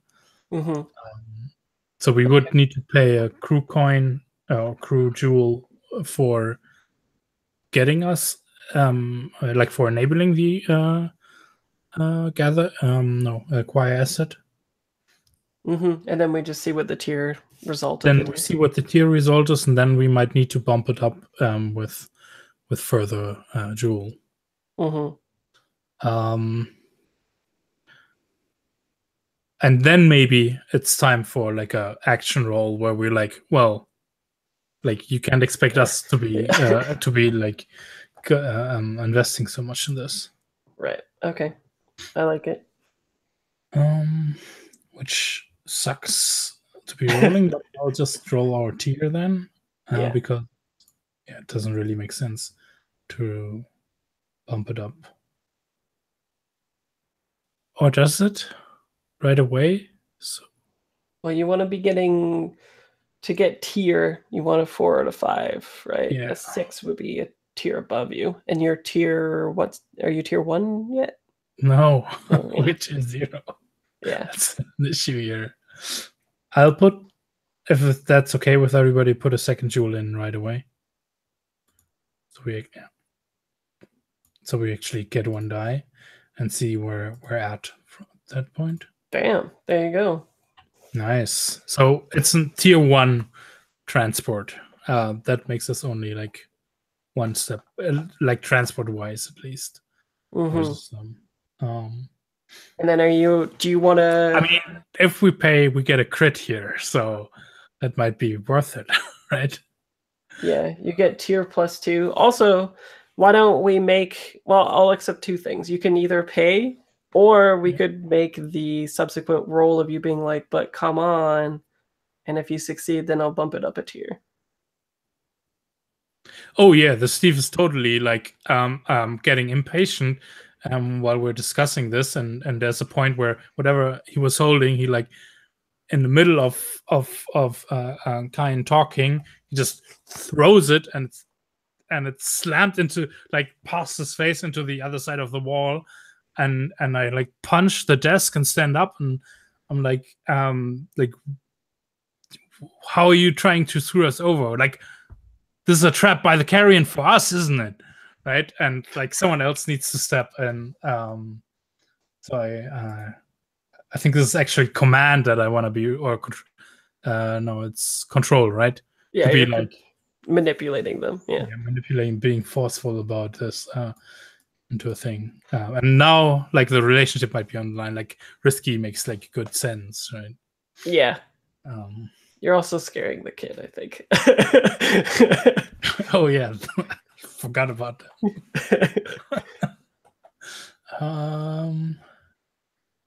Cool. And it's standard effect, you said, or is that still applies? I'm gonna push myself here for another die. No, I'm not. Okay. Psych. It's a 5, so there's some kind of risky consequence here. Mm-hmm. Does he have like secret security stuff that I activate by being this forceful and aggressive out of nowhere, and I get tased or something like that?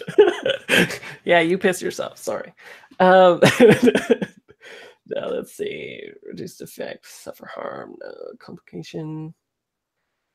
I think that what you want will be the complication. So I think he's like, hey, calm down, and Cade like sort of darts behind Kyan, right? The kind of like be afraid. And Kyan is like, you'll get what you want, so you'll get the tier +2 stuff that you want, right? But you're right that what I neglected to tell you was that when Carrion went out, they must have somebody from that village before with them, because although that person can't find the village again, so it's like a Forge community member, not from that specific village, but from a different one, they do have a Tear Trail helmet on them, which is that helmet can see moisture and trace it. So it'll be even harder basically to elude them, right? I think it's probably Cross who can feel this immediately. That I act cool, give a deep sigh, but I'm about like, and then I turn to get into his face to punch him. If nobody of you stops me, I'm going to do that. I think I'll step in and basically not like put a hand on anything, but like almost be there so you don't have to be like just like stand by your side. So like I see that you're maybe tense, and maybe it's just like you shifting on like your heels or something, like the way that you've shifted your weight. And I come up and stand like just in front of you. So like it's almost both blocking you from being able to do anything, but like letting you know that like you're not here by yourself. There's other people here to take over if things. And I think I take up the thread of the conversation.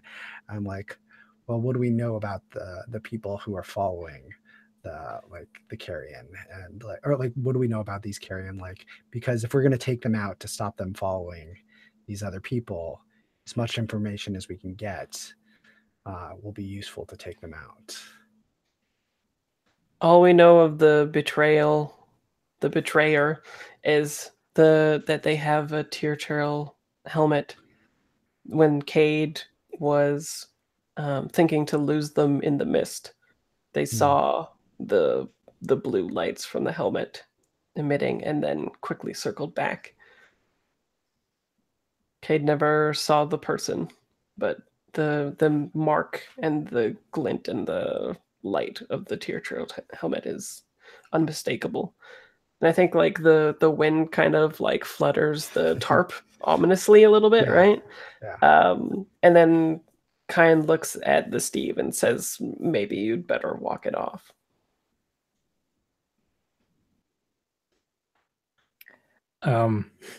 I glower at him. What's the rest of you like? What signal is the rest of you sending me? I think Gabrish has their arms crossed and they're also glowering at you. Okay, great. Very aggressive. And Well, yeah, and then I look over to Yeji, like ever so slightly, right? I think Yeji has like just put her hand like softly on the middle of your back. She's standing back behind you. She likes to watch things from the corners, and she just kind of like puts her hand on your back, as if to say, "Hey, like."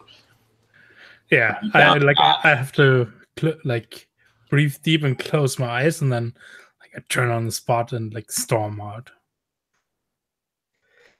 I think Kyan says, if you like after you're gone, if you realize that you'll be needing to guide Cade back, right? So perhaps maybe don't leave Cade with that wood. And like the boy's face just like leans out from behind Kyan. It's just like an 8-year-old or something, like kind of a scrawny kid. you said security hired Carrion? That's our suspicions. Otherwise, Carrion never bothers typically leaving or doing anything without getting paid by somebody. They're just mercenaries. Weird.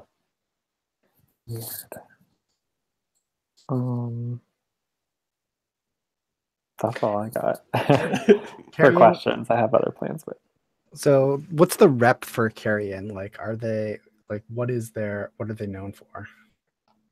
Being basically like sleazebags. They'll take any job. They're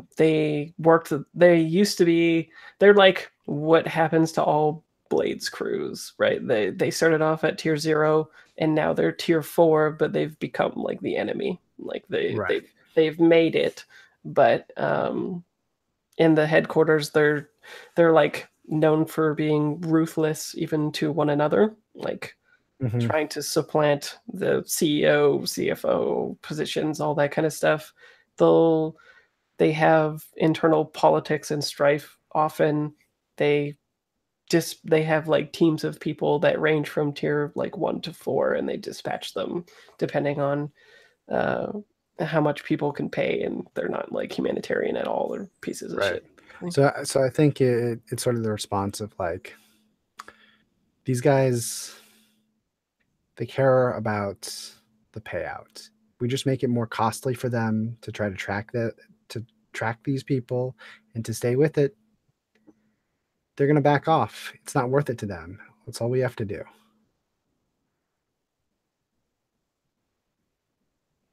It's true, and you know that they only dispatched the tier 2 people as well, so it's clearly not too high a priority of safety either, right? Because their effort is indicative of how much money they got, which is like half. So yeah, and as Matthias says, does anyone have any other pointed gather information questions that they want to pose or anything? A small Sims diamond, yes.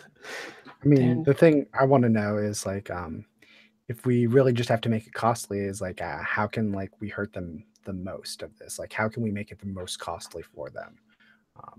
Excellent. And so are you prepared to put it to an action roll? Yeah, sure. Let's do this. Or something.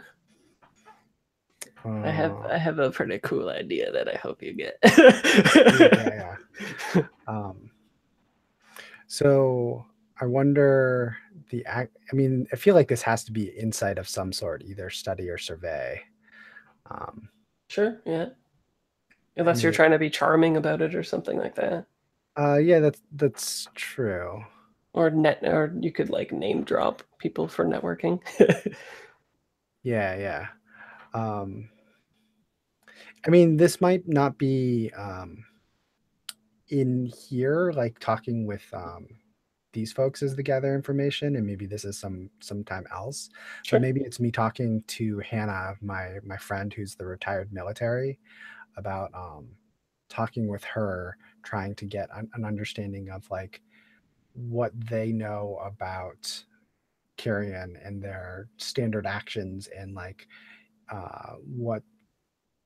what their standard protocol is at the same time, because what that will tell us is what do they try to avoid, what are the things that are costly to them that they try to cut corners on and things, so that we can strike them in those places. Cool. So is that consort or is that sway? It sounds like consorting, like you're Okay. rubbing elbows with your contact and trying to drum up some information. Fantastic. I don't actually have anything in there, but it's okay. So yeah, I'll do. Nice thing about gather information is at least you get some information. Yeah. So consort. I guess, do I just roll fortune? You can consort. Yeah, you can just roll consort, but not worry about your position or effect. Okay, cool. Standard, yeah, sure. Bonus die. Do I get a bonus die for the fact they're my friend? Yes. All right. We'll say so. Awesome. That's awesome. Okay, so what was the exact question that you want to pose? How can I hurt them? Like, how do I make it most costly for the Carrion?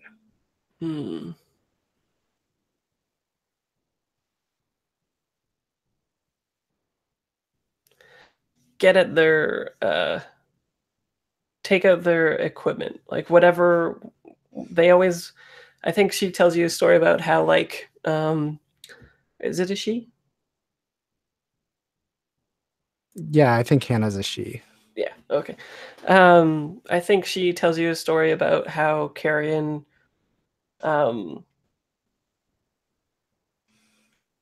she's military, right? Yeah, so I think actually she even did like a job with them or something before, right? And tells you a story about how, like, what they do is they don't give a shit about their personnel, right? People are cheap, they just get more of them. But if you fuck up their equipment and their vehicles and stuff like that, then that's great. The problem is that the vehicles are like pretty well armored and hard to get at.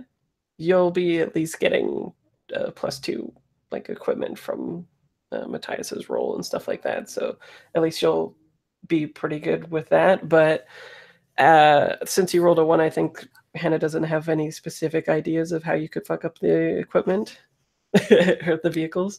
But you get some information in that, like, yeah, they don't give a shit about people. Yeah, Cool. Darren's in and out. Anyone else have gather information stuff? Yeji?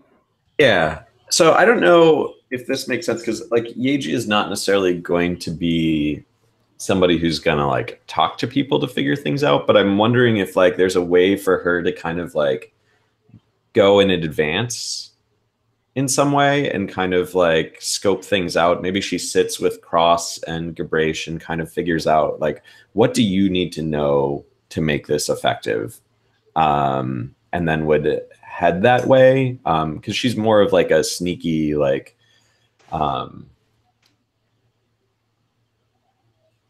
have points in survey as well. I mean, just from like a technical mechanics thing. So like, I feel like that's sort of like her bag here, is kind of seeing the information firsthand in some way. I don't know if that like would involve, maybe if she can't go in advance out into the forge, like she would kind of like prowl around some like carrion spots and that kind of thing and see if she could get any information there. But I think there's something that makes sense about her like moving out ahead of the group and kind of trying to get some information directly from the site. Do you have like a specific question you want to pose and then frame it like that? Well, so that's, yeah, like I think she would be interested in knowing what Gabrash and Cross like would find effective. Like what would they need to know? Because I think that yeah, Okay. they're going to be essential to this, and like they might not have that information that they need. It feels like the Steve kind of like has like a good beat on like what he needs here, but the rest of us are kind of in the dark.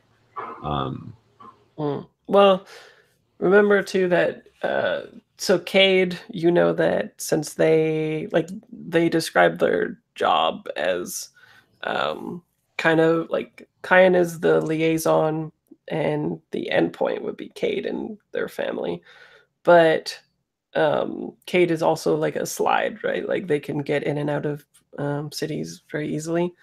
And so yeah, if you have like information about the route that you should take and stuff like that, it would probably make more sense that they would know that information than your companions, probably. If that's what you're going for, is the route. I mean, the route makes some sense. I think the big thing I'm going for is that Yeji would go scout it out, Okay. as opposed to like just like pounding someone for information. She's Okay. done a lot of that, and that's kind of out of her zone. So essentially you're gonna go find your own route for you guys to take, like the optimal path or something like that, right? I think that would be the idea, that she's just going to kind of take it slow and find the right path. Okay. Cool. So what action do you think that is, and what question would you want to have posed? The optimal path for destruction. Yeah. What is the optimal path for destruction? Well, yeah, in some ways that is. I don't know. Like, what do you guys think we need to figure out here? I have a suggestion. Maybe we could do like a setup thing, because I think that Gabrish and Yeji could do. Because I was trying to think of something too that was kind of be like an alternate path. So if like that's super cool, but we can just flash back to you, to us doing those things, right? We don't actually need to set up. Maybe we don't even need that setup. So like that's like, I don't want to shoot down your idea, the exact opposite. But then we flash back and we know exactly what we need, right? In the thing there.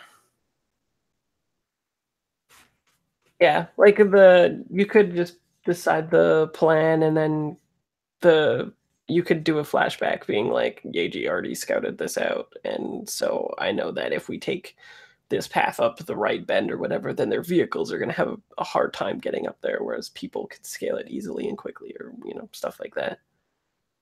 But if there's information that you want, well, Cade will be with you too, but Kyan won't. So if you want information from Kyan, it would be a good time to do that. But again, you can just flashback as well.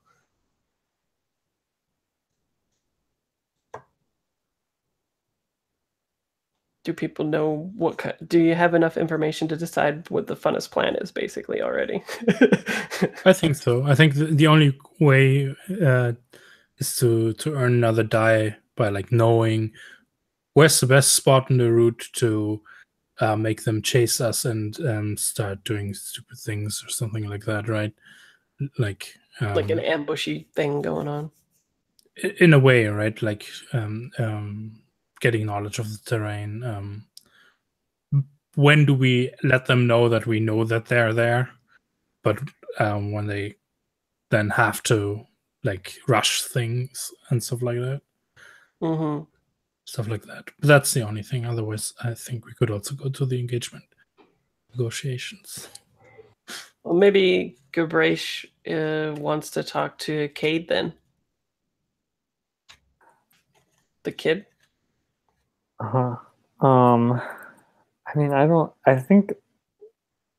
know if there's anything specific that I want to know, because mostly what I'm thinking about is good for like a flashback or maybe a setup or something. Oh, okay. Because it sounds like to me, if we want to jump to engagement, it sounds like an assault, but I don't think that Gabrish would do that. But I think that there's ways I can like set that up for the group, and then whatever that's through. So I don't think I have anything specific to ask. Okay. And Yeji?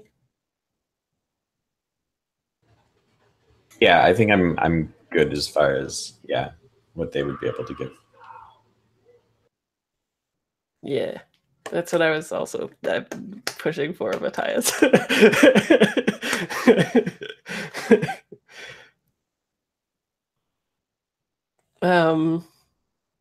Well, okay, so you're taking Cade, who knows their stuff anyway. So I think like who would Cade, definitely not Yeji, because Yeji looks kind of mean. Let's see. Cross, how do you usually look? Who do we think that a kid would most likely go to talk to? Definitely not the Steve. Probably not Yeji, especially if the kid saw Yeji flashing a knife at the other kid and shit. I think the kid might come to Yeji because she's like an old grandma, but then like Yeji would like snarl and like chase the kid away. Yeah. I mean, I could see the kid coming to Cross, and it's sort of like Cross is not overly aggressive, like in their posture and things, like just hanging around. So like I could see a kid coming up, but like I could also see, like, I think what Cross has a tendency to do is, because she is sort of a badass fighter, she spends effort to not appear threatening a lot of the time, to like try to like let people underestimate what she can do. Right. Right. Okay. Well, I think maybe then we'll get like a shot of y'all leaving, and then maybe Cross is like the last one out, but Cade like grabs her hand, and he's kind of got like he was really shy before and scared of the Steve. But now with just you, he's kind of got like that Aladdin kid look, like I'm proud and I know what I'm doing and shit like that. And I think he says, I guess you guys have never gone out there before, hey? I'm like, not there specifically. I've been outside. I started outside in the Forged before I came here, but never to Crescent Glade.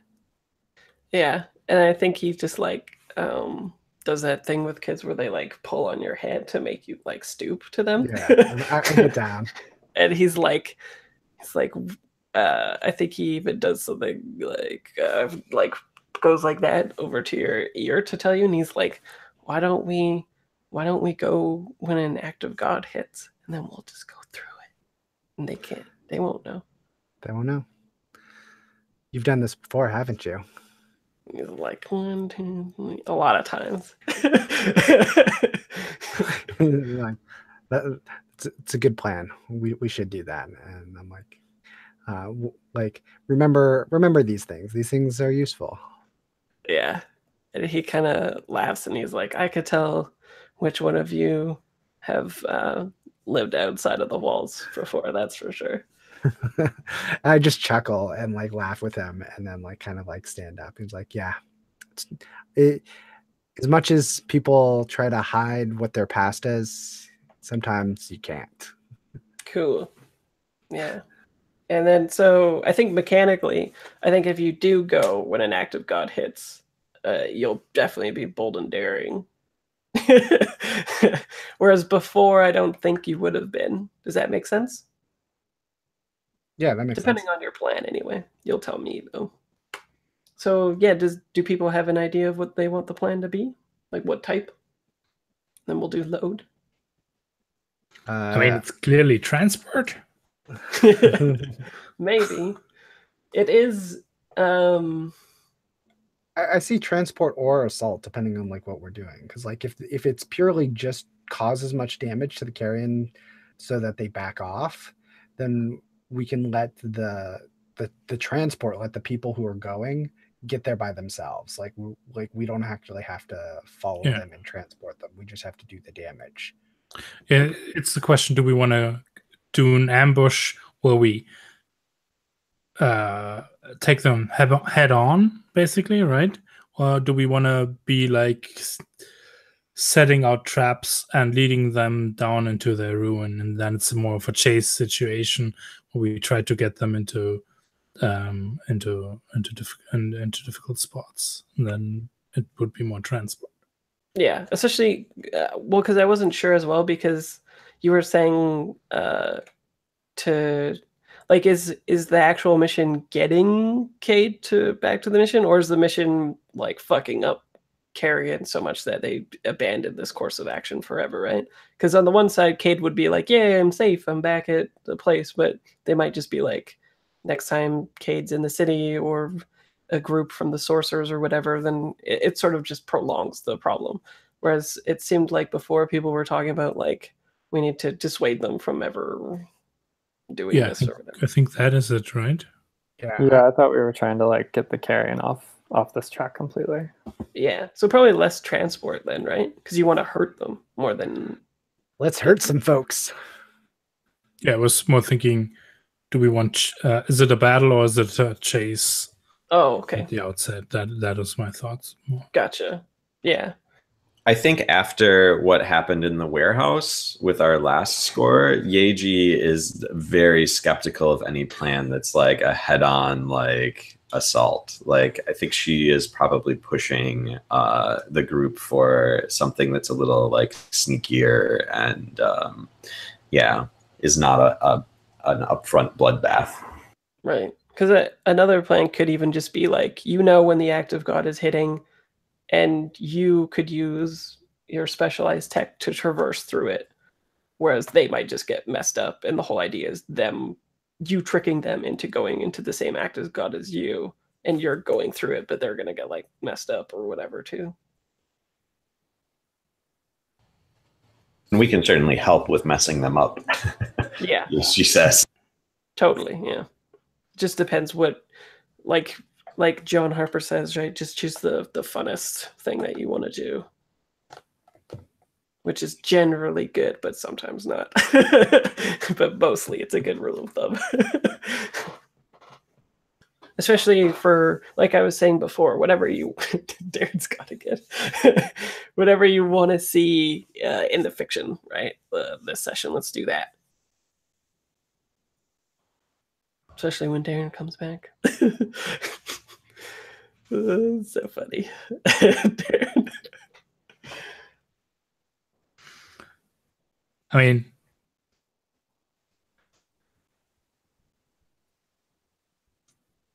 so we want to get into like a vehicle battle with them? Are we going like full-blown Fury Road vehicle battle leading into an act of God kind of thing? Yeah, or you could even be like Fremen type stuff where you're like hiding beneath the sand or whatever, and then when they roll up, you're just like, "Papa!" Right? And have them surrounded and then mess them up, like one of those two things. Well, being purely selfish, I have dots in prowl, but not and skirmish, but 0 dots in wreck. So I'm much better at like, hey, let's do a hand-to-hand fight than let's do vehicle combat. Okay. Yeah, then like, and we can like combine these in a sense, like splitting up someone, closing off the way behind them, while someone else leads them into the trap or something like that. Yeah, I like the idea of us kind of like slipping in and out of the storm. So just kind of like sneaking in, taking out a few, slipping out before they notice or can communicate that like something is gone. So kind of like, like compartmentalizing like these into like smaller engagements in some way, as opposed to trying like one big all out engagement. Is that we're kind of like trying to like take off little bites that we can chew with the aid of the acts of God behind us. Yeah, so that they feel overwhelmed, like that it even appears so that there's like way more force than there actually is. They might just think that it's the act of God, like not be suspicious of weapons being held against them. Okay, so are you thinking it's a deception?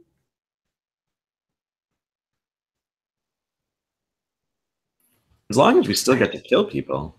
Yeah, this is still engagement. I think. Like Oh, we're it's still like an assault. assault. Yeah, that's the idea. Okay. Just Cool. we're smart about assaulting this time. Yeah, your point of attack isn't this. Also, last time was originally deception, so That's true. That's true. Cool. Okay. the what is it? Is it the angle of attack or something? That's the detail. Point of attack. Point of attack from all sides. Were you just waiting to say that? How did that just came to me? Cool. Okay, let's go to this. Assault.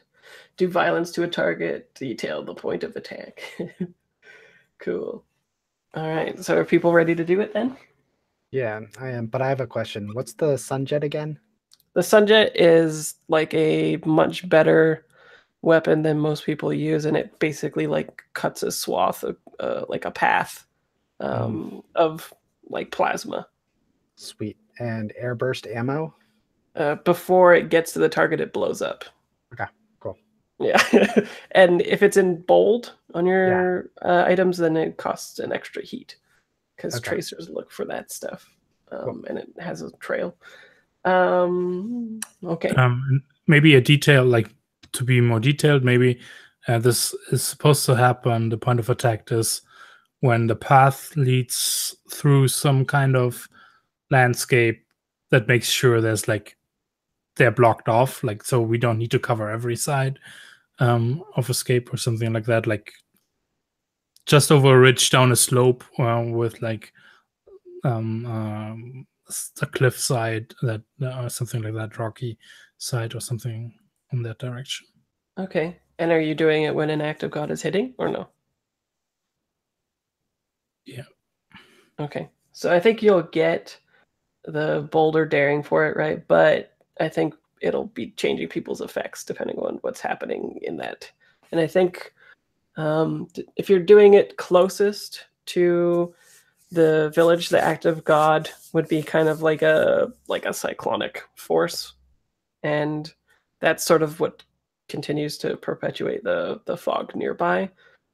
So I picture it as like a dust storm with like fog instead of dust, and it's just very like a very forceful thing, right?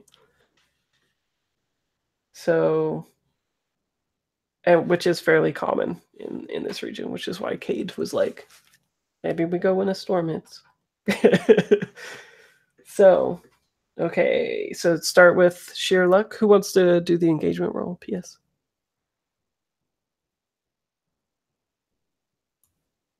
I can do it. I did last time. I already know how to do it, so maybe someone else wants to do it. Sure. You don't want to roll a fail again? Go for it, man. Go. Cool. So you start off with 1 for luck, 2 for the bold and daring, right? Is it overly complex or contingent on many factors? Doesn't seem like it. You're leading them to a point and then attacking them, right? Does the plan's detail expose a vulnerability of the target or hit them where they're weakest? I think so. Like you're specifically going for the things that they care about, and you gathered information to ask what they cared about, and now you're going for that thing, right? Are they strongest against this approach? Do they have particular defenses or special preparations? And what you're doing is ambushing them, and you're specifically taking out their like equipment and stuff like that, or what's the plan? So sounds like we're taking out everything.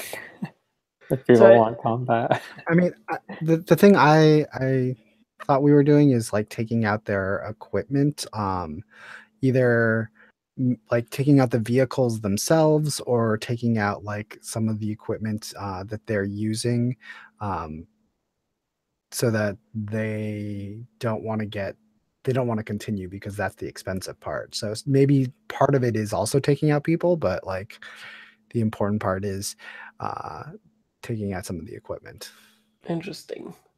So I think they don't have particular defenses or special preparations because I think they assume that if they're going to be attacked, you're going to kill the people.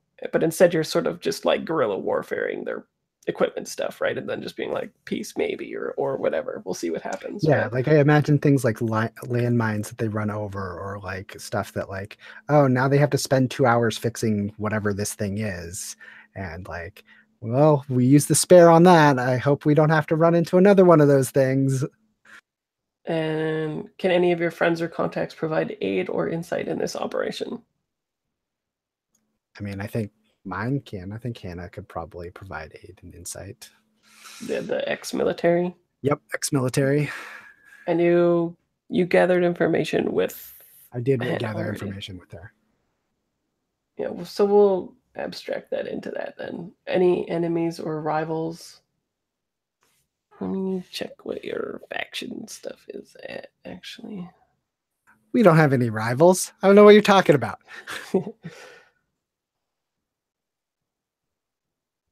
Auditors. Coil. Yeah. Okay, so no. Any other elements? There's still one tier higher than you, yeah? Even with the quality increase. You got +2, right? From the crit. Yeah. So we're 2 versus Oh, so 2. you're 2. Okay, cool. Okay, so I think that's 4 dice, which is a lot. And then, yeah. Oh, okay. So do a roll. Okay. Just a 4. So you're in a risky position, which kind of makes sense, right? So you have the equipment. So is everybody on the same page with the equipment that you're getting is the stuff that you're using to combat them with, right, Matthias? Like, so the landmines and all this kind of stuff, or is it actual? It's more our transport stuff. I would, yeah, like, that was what we're. Okay. Well, what about if it was like, because it sounds like you guys want to be boots on the ground and not in vehicles combating other vehicles, right? Is that right? Yeah, or a mixed situation, right? Someone needs to play the bait, which is probably the Steve. Like I'm driving. So is it that situation where like they're following you, and as they crest a hill, your car's like broken down or something? Yeah, and as they come closer, they realize someone with a rocket launcher is aiming at them. Okay, sounds good. As they try to turn around, Cross appears on the ridge, and that kind of thing. Okay. I wonder, it would be cool too. So yeah, we'll say that you're in like this transport, you fake break it down, they crest the hill, that's when like the ambush goes off, right? I wonder, it would be kind of cool if you had like this like, oh yeah, let's do load as well. But it would be cool if you had like these things where you could like throw it on the ground and it kind of like blockades them in from like behind, right? Like it is like some sort of catalytic reaction to the sand or something where it sort of like propagates it into like a lot of heat and is like glass or something like that, so they can't go over it. I think that would be cool. But yeah, so what is everybody's load? I'm heavy. I'm also going heavy load. I was gonna take normal. Right down. Okay. And Yeji? What are my options again? I'm not seeing them. It's light for 3. Oh, light, normal, heavy. Yeah. Got it. I'm gonna go normal on this one. Cool. So yeah, I think they crest the hill just as like the act of God is like barreling down it. So it's like we see on the screen, there's like basically it looks like a wind funnel, right? Like a horizontal tornado that's like moving through, except not exactly, but something like that. And so I think initially the Steve is there with the vehicle. It blows through. It buffets them. That's exactly when like the glass stuff deploys. And then the risky situation, I think, is that. So are you up on the ridge cross? Like, are you about to like shoot them and stuff like that, or yeah? So I think the risky situation is number one. Nobody sees the person with the blue Tier Trail helmet on currently, and I think everybody's like they are neither. It can go either way, so they're not super surprised, right? Like it doesn't end up being in a controlled position, but you're also not in a desperate position. So I think, let's say there's 4 vehicles, and the first one, 2 guys pop out of it, and they look like, if you picture like still suits in Dune kind of thing, except in black, menacing looking corporate wear that has like the bird carrion on it for their chest and sides and stuff like that. And when they have helmets on as well, but instead of the Tier Trail helmets, they're glowing red. If you've seen the new Altered Carbon, it looks like those helmets where like the eyepieces are not where they should be anyway, and stuff like that. So it looks a little bit more menacing maybe. So those guys are managed to get out of like a Humvee looking thing. But the vehicles behind them are still not yet reacting, and everyone's being buffeted and stuff. So what do people do? I have an idea for a flashback or something like that. Yeah. With Yeiji, actually, if you're interested, it's more, I want to ask you if you're interested in this. What if I like spoofed your like ID information and got you onto the carrion team? So you're like in their transport while we're ambushing them. Ooh, That's doable. That sounds great. Sounds Cool. a little more Yeiji-y. HE. Cool. So So hacking some stuff. yeah, so okay, so it's hack. Okay. Yeah, I think so, because I want to like put Yeiji's ID into their system so she can just show up before they left and be like, "Hey, I'm on the team." Cool. I like that. Okay. What is your haunt, right? Mm-hmm. Do you have anything that helps you with hacking? I have fine hacking gear. And do you have Did you Can take I rootkit? No. And hacking above your tier. Okay. So what did you say? Oh, I was gonna say, can I let Yeiji borrow my flickerware? I'm sure we could also just get a uniform somehow, somewhere. Oh, so you're like going to the place and hacking it? Or what's happening? Like, no, what do I see on screen? Yeah. So on screen in the flashback, I think it's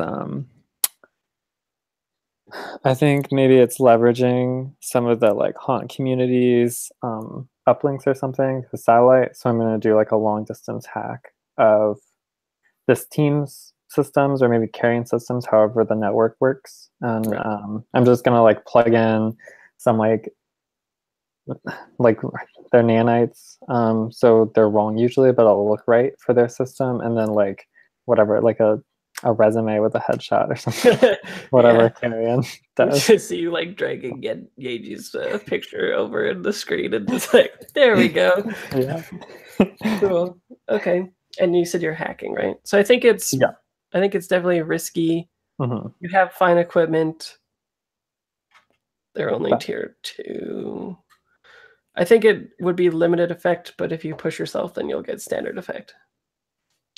Yes, and I will. Yeah, I'll push myself. Okay. Because I should make sure this goes well. Bonus die none. Submit. Come on, roll 20.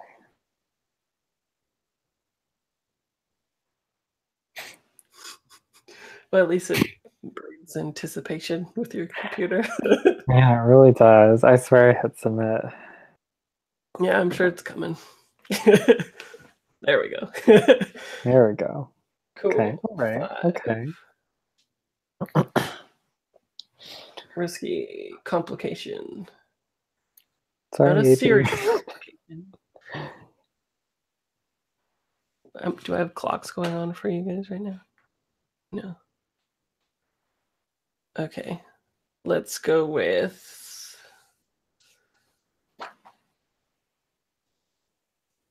So you do it. You get the thing.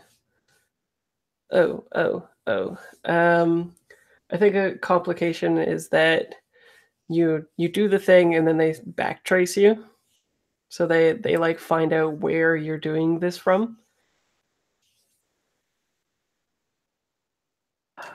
In the haunt community, right? Yeah. Yeah. I think that makes sense. I had to go somewhere to the a public access computer that they hijacked to use. So yeah, they probably found that spot. Some abandoned warehouse somewhere, but it's not actually abandoned. But it's not, okay. So I'm going to make... Oh, oops. What did I do? Okay, I don't know what that was, but I'm making a clock. I hit tokens. Yeah. And I'm gonna start a clock. Oh no. Carry on. Coming. Yikes. Sorry, haunt friends.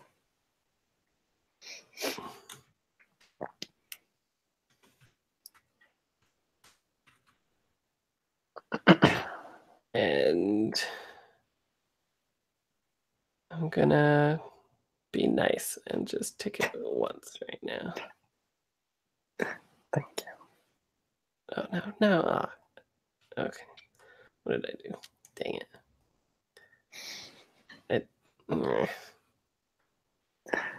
I've accidentally made it part of the GM layer. Token layer. Oh man. Whatever. Okay. Can you just make it on your sheet? just make a 4-sided clock and tick it once and just make a carrier coming. Yeah. I'll deal with it later. I don't know how to deal with that. Fair enough. Okay, cool. So Yeji, you're like in the convoy, infiltrated it? I am. Cool. I guess it makes sense for you to go next, maybe, if you want. Cinematically. We get the flashback of you doing it. Yeah. So I'm sitting in the convoy. So what do you do? What do things look like here? So like what we had just seen was the from your perspective within the convoy, the lead like Humvee thing, right? Had just stopped because it's a suspicious situation with the car. They're getting buffeted, like all of the cars, like imagine them like rattling and shaking out in like a desert sandstorm, except it's mostly just cyclonic wind. And 2 people get out of the vehicle and they start moving towards the suspicious car. And they're sort of like, they've got that where that I am describing. And are you in that vehicle as well, or are you in a vehicle a little ways back, or what do you think? I feel like I'm in a vehicle a little ways back. Okay, so like the second or third vehicle or whatever, I think. Yeah, let's say the second vehicle, but. Okay, in the second vehicle, you're like the commander person who is driving is like over the radio and like got one of those shorthand band radios that's like huge and is like shouting into it saying like report, and the cyclonic wind is happening and there's sort of just like all you hear is like the garbling and of the people trying to respond, but it's not working so well. And so, like, I am. How many people are in this? Like, is this? I picture them like Humvees, so it'd be like 4 people to a vehicle with 4 vehicles. Okay. So I kind of like lean up to him. I think I'm in the back seat. I'm like, this happen much? I think I think he's like, no, rookie, this hasn't happened before. Just keep your mouth shut, and he's like, report, right? Do you want me? I can go out and check on things. That's something that I'm good at.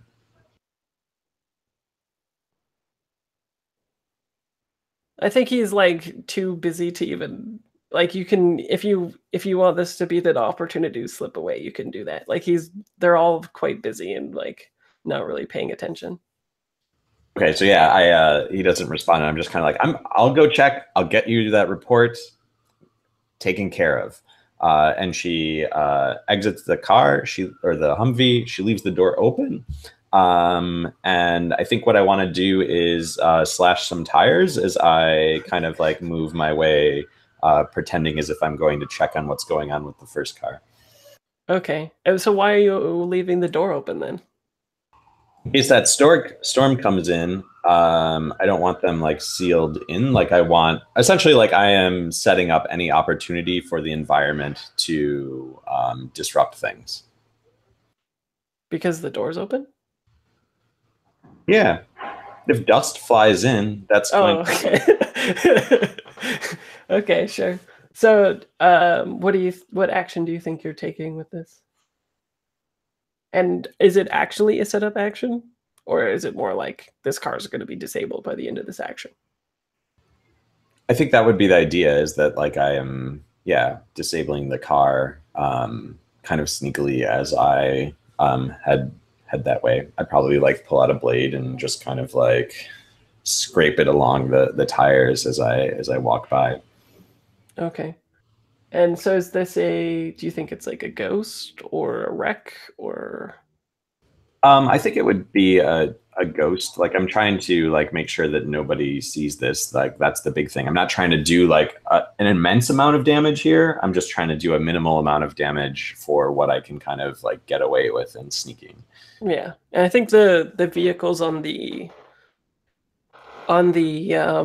like on the tires, I think they have like this metal coated protector on the outside, so you're just like moving your blade along the inside and puncturing it beyond that and then just going to the next one and stuff. So yeah, I think it's for now pretty controlled actually. Like I don't really think people are paying attention to this one person who gets out of the vehicle because shit is just kind of going down. Like everyone's super tense. There's these two people making their way to this very suspicious. Like you don't just like go out and like, oh, a stranded vehicle in the middle of the desert or whatever, right? Like it's very like people are tense and ready to go, but they're paying attention to the situation in front and not beside. So I think that you're in a control position with standard effect.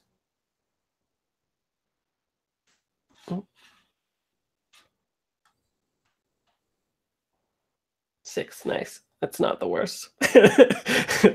So, yeah. So your goal is just to disable the right side of the vehicle, right? And are you making your way back or forward or what?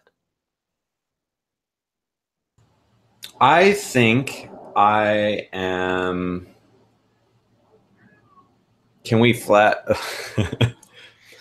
I just want to know what our plan is here. I know that the Steve is planning something with a rocket launcher. Yeah. So I just want to make sure that like I am not walking into where we planned the rocket launcher to hit. It's cool. I'll find a target. Yeah. Yeah, I think, I mean, I'm trying to hold the image that I am doing what I said I was going to do. So I think I'm heading up to that sort of like first car, heading up to those two people who kind of were checking things out. Okay, cool. And then who wants to act next? Is Cross have the rocket launcher? Does Steve have the rocket launcher? Does everybody have a rocket launcher? What's happening? Do you want to go? Or? I was going to say, I think if you want to have the rocket launcher, you can totally have it because I have an idea for something else. Yeah, I think because the Steve is visible, right? And I'm standing on the hood of our car, and I'm wearing the environmental suit we saw earlier. Cool.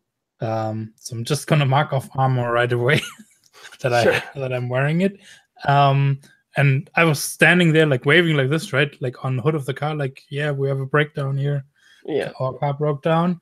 And then all that stuff happened. And maybe we see from one of those people looking back towards me,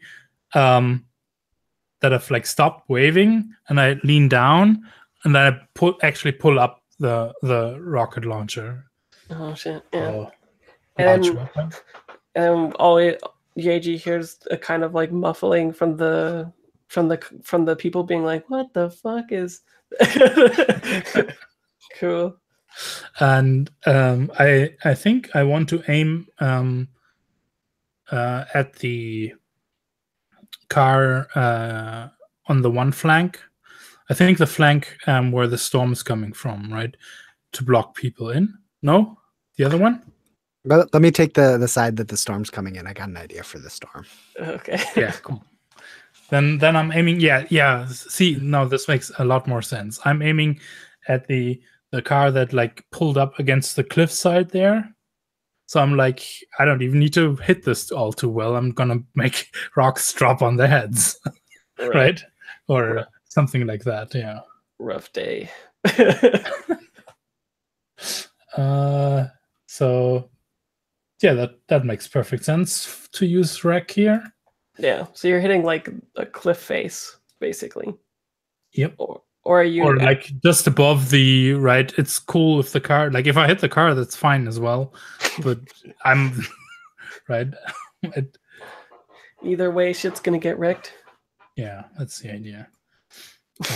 But I assume this is risky because they probably have their guns out, and as soon as the first one recognizes what I'm wielding, right? Or is it? I think it's risky. And then is the end result to immobilize the car, blow it up, like Yeah, to wreck it, basically, right? right? And you have the gear that you're working for the rocket launcher. Is this, do you think, part of the stuff that you requested that is of the tier 2? So maybe potentially, but I also have the special ability structure hit. Oh, When right. you wreck something larger in scale than you and your group, you have potency, so we So might your probably effect is end up at the increased same anyway. place. Yeah. Yeah. Okay, cool. So it'll be standard effect anyway. Okay. Does anyone have a ripple that they want to offer? I could. I have an idea. Yeah. Maybe the storm changes course. Oh shit. Do we have a clock for the storm when it's going to hit? Because then could just be tick on that or something like that when it's Sure. going to. Let's do that. Storm coming. Yeah. We're definitely going to take that. Can I take extra long time to make this desperate and aiming Sure. to get great effect on this? Yeah, especially Okay. since I already described them being like, what? Right? Yeah. So I think you know what happens, right? Like if a complication would probably be getting like shot, right? Yeah, shot, and maybe I actually really identified that there's a weak point in the cliffside, but that might also lead to a chain reaction on the cliffside, and we're also like not far enough away from it. Yeah, that's all very fun. yeah, I see that. I'm like, oh, yeah, I'm Okay. going to go that way. I will do, if you take that ripple though, I'll do 2 ticks on that clock. Sure. Okay.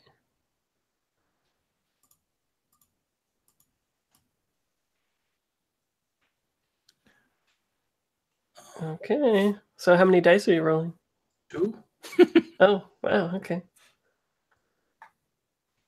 Ooh.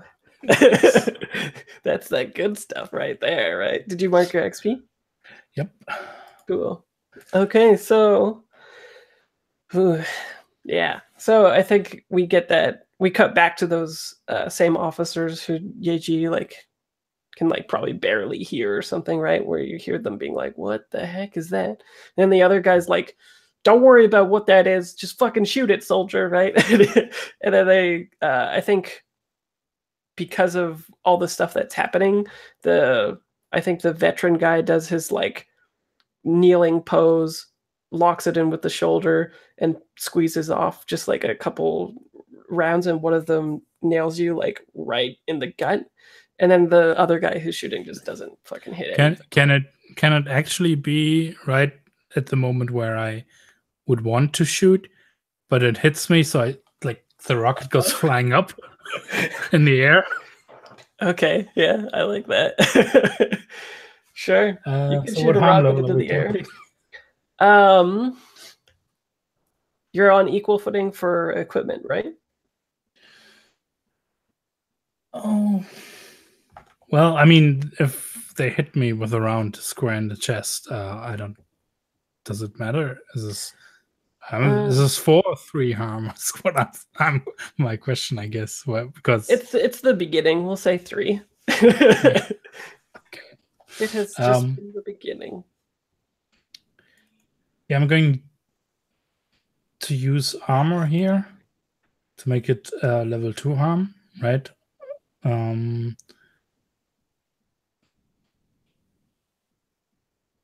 I want to resist this?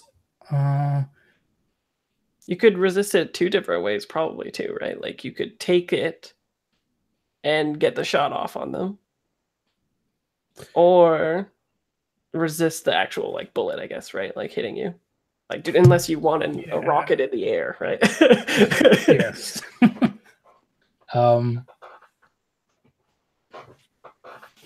Yeah, I'm going to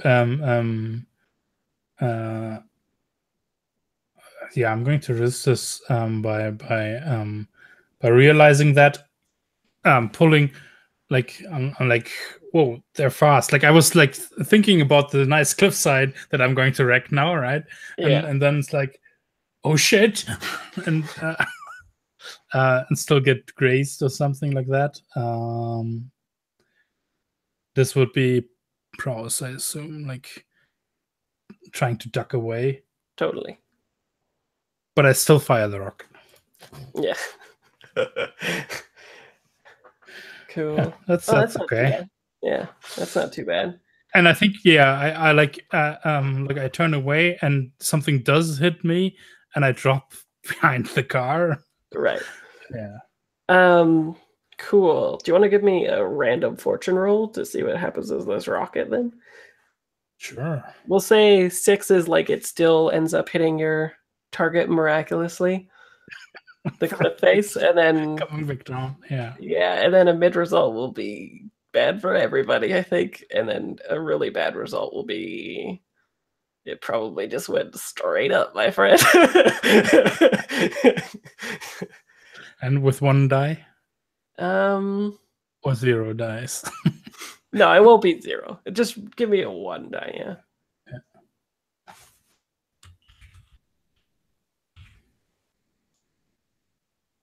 Okay, so a mid thing. Let's just do it with ramping up the tension. I like that. So I think it hits the cliff face, not at exactly where you were aiming, and we get like this deep rumbling, like from the cliffside as things start shifting and moving. And then yeah, Cross, what do you do? So I was gonna say it might be like a setup or an opportunity for the Steve to help me. Like maybe that was enough to like spend some stress to help me in my action, because what I'm doing is like I'm popping up from the storm side, and I think what you see is like if it's a camera, there's these like balloons, like almost like little weather balloons that are like strapped down and tied down and anchored, and like you can see they're ready to like go up in the air, and you can see like a coil of like metal like cable attached to them. And so then I have a fine heavy weapon, which I think is like this like heavy duty like harpoon launcher type thing that that like is attached to the cable, and I'm totally going to like shoot it into like the back of the trailing cars, and then like have basically like the long cable that goes up to the storm that's coming up there to cause some damage that way. That's pretty cool. I'm into So- that. So what do you think you're doing? I think I am what is it, trace, like precision shot from a distance. Totally. So sounds like you're maybe controlled, right? Like how far away are you? I imagine I'm a decent distance, but not super far, just because I want to be out of sight, but also it's a harpoon gun. There's only so much range that it can have. Like I can't be like a mile away. Like it just doesn't work for like that far, Okay. but like a decent distance. Okay. Well, I think you're in a controlled position, standard effect. And yeah, everybody's either looking at shots being fired right now or a fucking a rocket going into the side of the cliff. So Yeah, exactly. And this is a fine heavy weapon, so I think that increases effect. yes. Sweet. Cool. And then I will probably. Does anybody have a ripple for me? Do you guys really want more ripples? How about the I love a storm? ripple. Storm hits the rocks. I made a new clock for the rock face collapsing. Boy. Darren, do you have another one? I would love to make more clocks for you. I don't know. I was thinking that maybe the connection is wonky with the harpoon gun, so now Cross is in danger of like electrocution or something. Oh shit! Fine. So harm's on the table. Okay, Sorry. I'm good with that. Well, yeah, Cross has to accept it first anyway. So Yeah.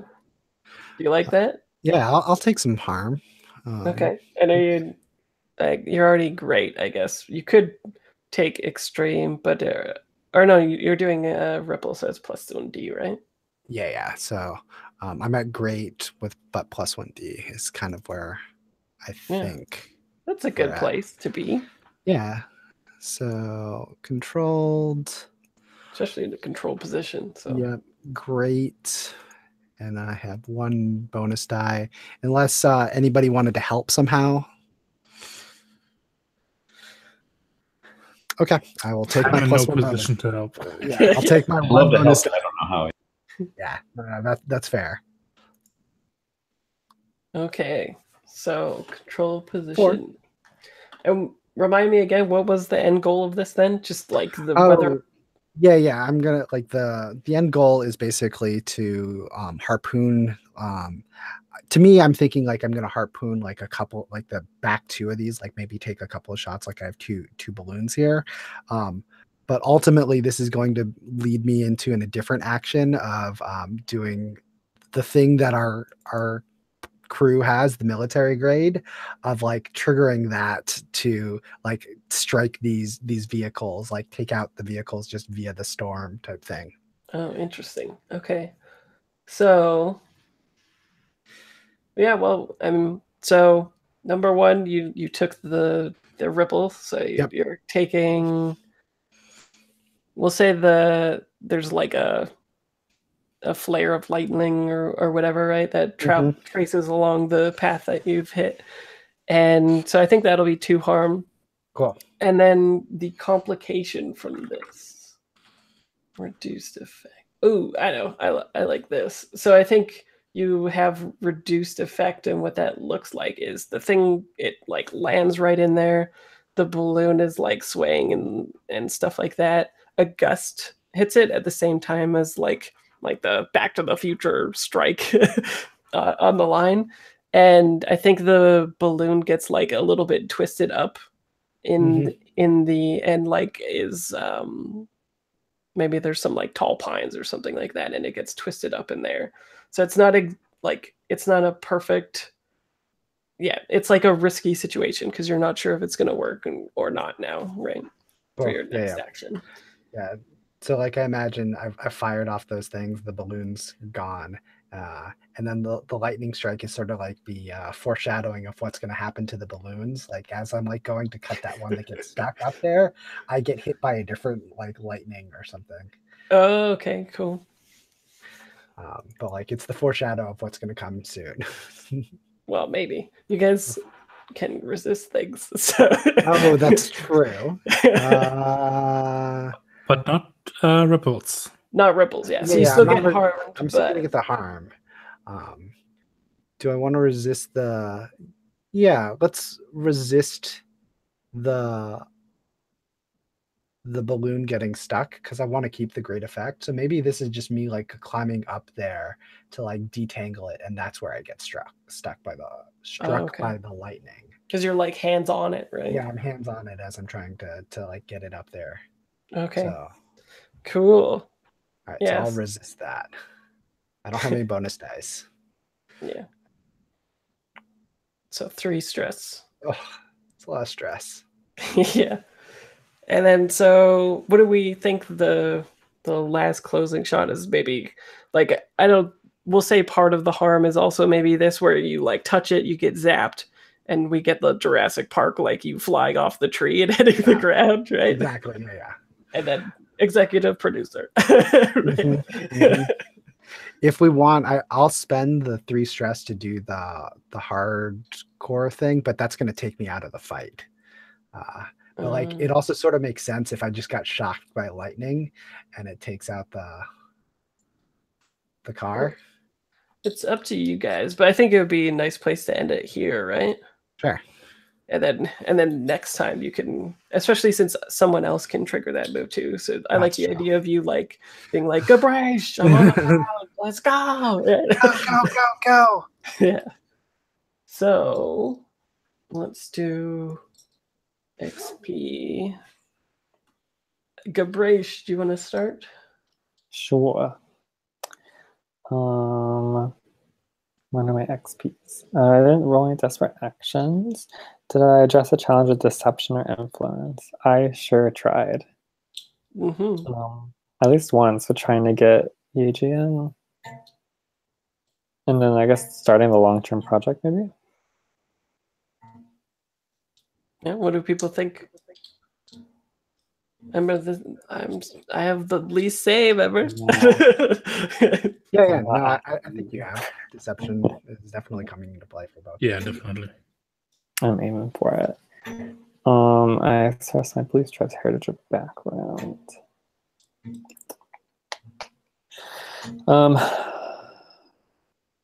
I don't know, probably starting the long-term project again. I'm trying to angle that towards the beliefs where like Gabrish really wants to like take down Nourish's hold, but I don't know if I did that like too strongly really. I mean, I could see it for one. Well, you also your long-term project for increasing the turf was like and bringing your. It was the first time that we saw your contact, right? Oh yeah, that's right. The criminal, the career criminal. Yeah, which was I thought it was like a nice piece of fiction, but. Okay, I'm into it. And then Visor Trauma, I didn't. Okay. That's it for me. Matthias? Yeah, so I rolled 1 desperate action in Prowess, or in Rec when I got Prowess for XP for it. You addressed the challenge with technical skill or mayhem. Yeah, like I did my long-term project with technical skill, and I think there's a little bit of mayhem. A little bit, yeah. I have a clock, so yeah. And here's an important note. We didn't get into too much detail, but we got to know or see Sanvi for the first time. And Sanvi is labor class, right? That shows his root background. Yeah, root. Background. Is that root? Yeah. It can be root depending on what your root is. Like if it's but also background. Yeah. But I don't think really beliefs, drives, or came into play. What did come into play was him being unstable and almost punching our employer. Yes. I saw you Yeah. driving towards that. You're like, does anyone hold me back? Yeah, like next time I'll want like I'll just do it because I kind of need to upgrade the ante here, and it's also struggled with issues from your visor, so it's like a little bit of struggle because afterwards I left and you all also were like glowering at me, so that pissed him off. Yeah. Whose Well, side are you on? Yeah, and I saw what you're doing, so that's why I was like, Kyan's like, maybe you should leave, right? So Yeah. definitely worth one at least, I think. So for total. Cool, Mike? Yeah, so address the challenge with stealth or precision. Feels like one there for me. I mean, it was 2 actions, but yeah, it feels like really one thing. Express your beliefs, drive, heritage, or background. I felt like there was a lot of that in that discussion that I was having with Hawthorne. From like multiple angles of like the histories of these characters and what they're going for and that kind of thing, and scaring all the kids because I'm an underworld figure. Yeah.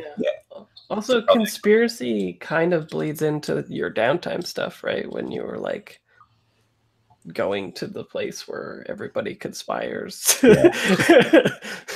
But yeah. So yeah, that feels like a couple there. And then struggled with issues from your vice, root, or traumas. Does like when you just do a vice, does that automatically count? Because like no, like it has to be like a bad action out of the vice.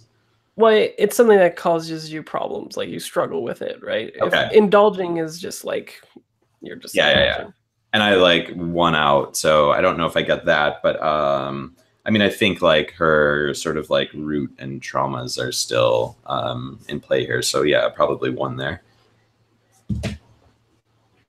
Cool. And Yoshi? Yeah, so address challenge with violence or coercion. I think I addressed 2 both my indulging vice like challenge and as well as the mission itself. Violence is an easy go-to. Mm-hmm. And I think for beliefs, drives, heritage, or background, I think we hit on that a little bit, both in like what the vice is, as well as like the scene in the Green Mile, just like a little bits of like what's there. And then vice, trauma. I don't really think like I've indulged in the vice, but I didn't struggle with it, and I don't have any traumas to cause me trouble yet. Right. Cool. And then who wants to do the crew stuff? Crew cleaners. I'll do it. Pop open that sheet. Do we execute a successful accident, disappearance, murder, or ransom operation?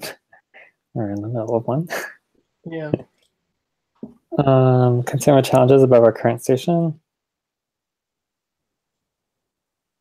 I mean, yeah, isn't this thing above our current station because we're tier 0?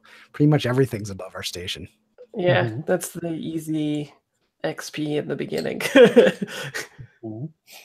Have we bolstered our crew's reputation and developed a new one? What we say we're professional and deadly? No, I think you're bolstering it for sure then. Yeah. Then express goals, drives, inner conflict, or essential nature of the crew.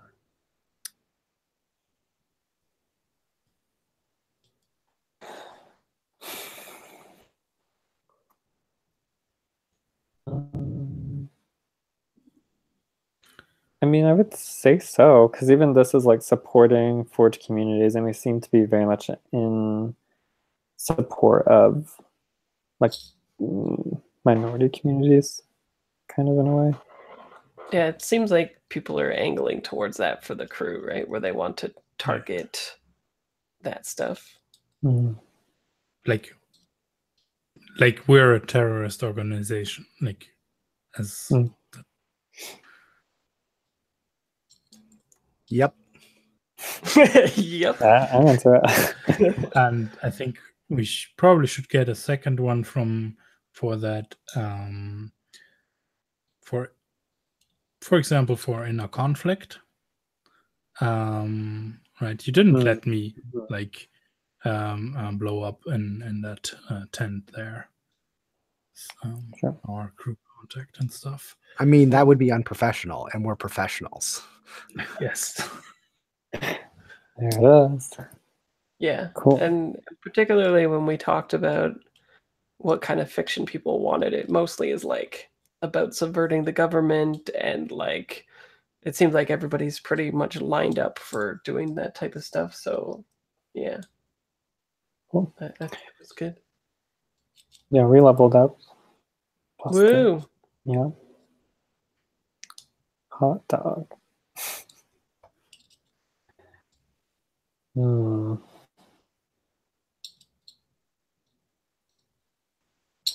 Sweet. Do you guys want to pick that now or next time?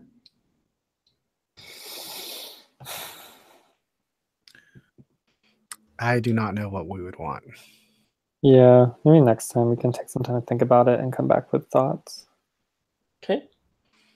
Cool. Yeah, I'm leaning towards getting more people into the crew or something like that, like bolstering our numbers, investing in a cohort or something.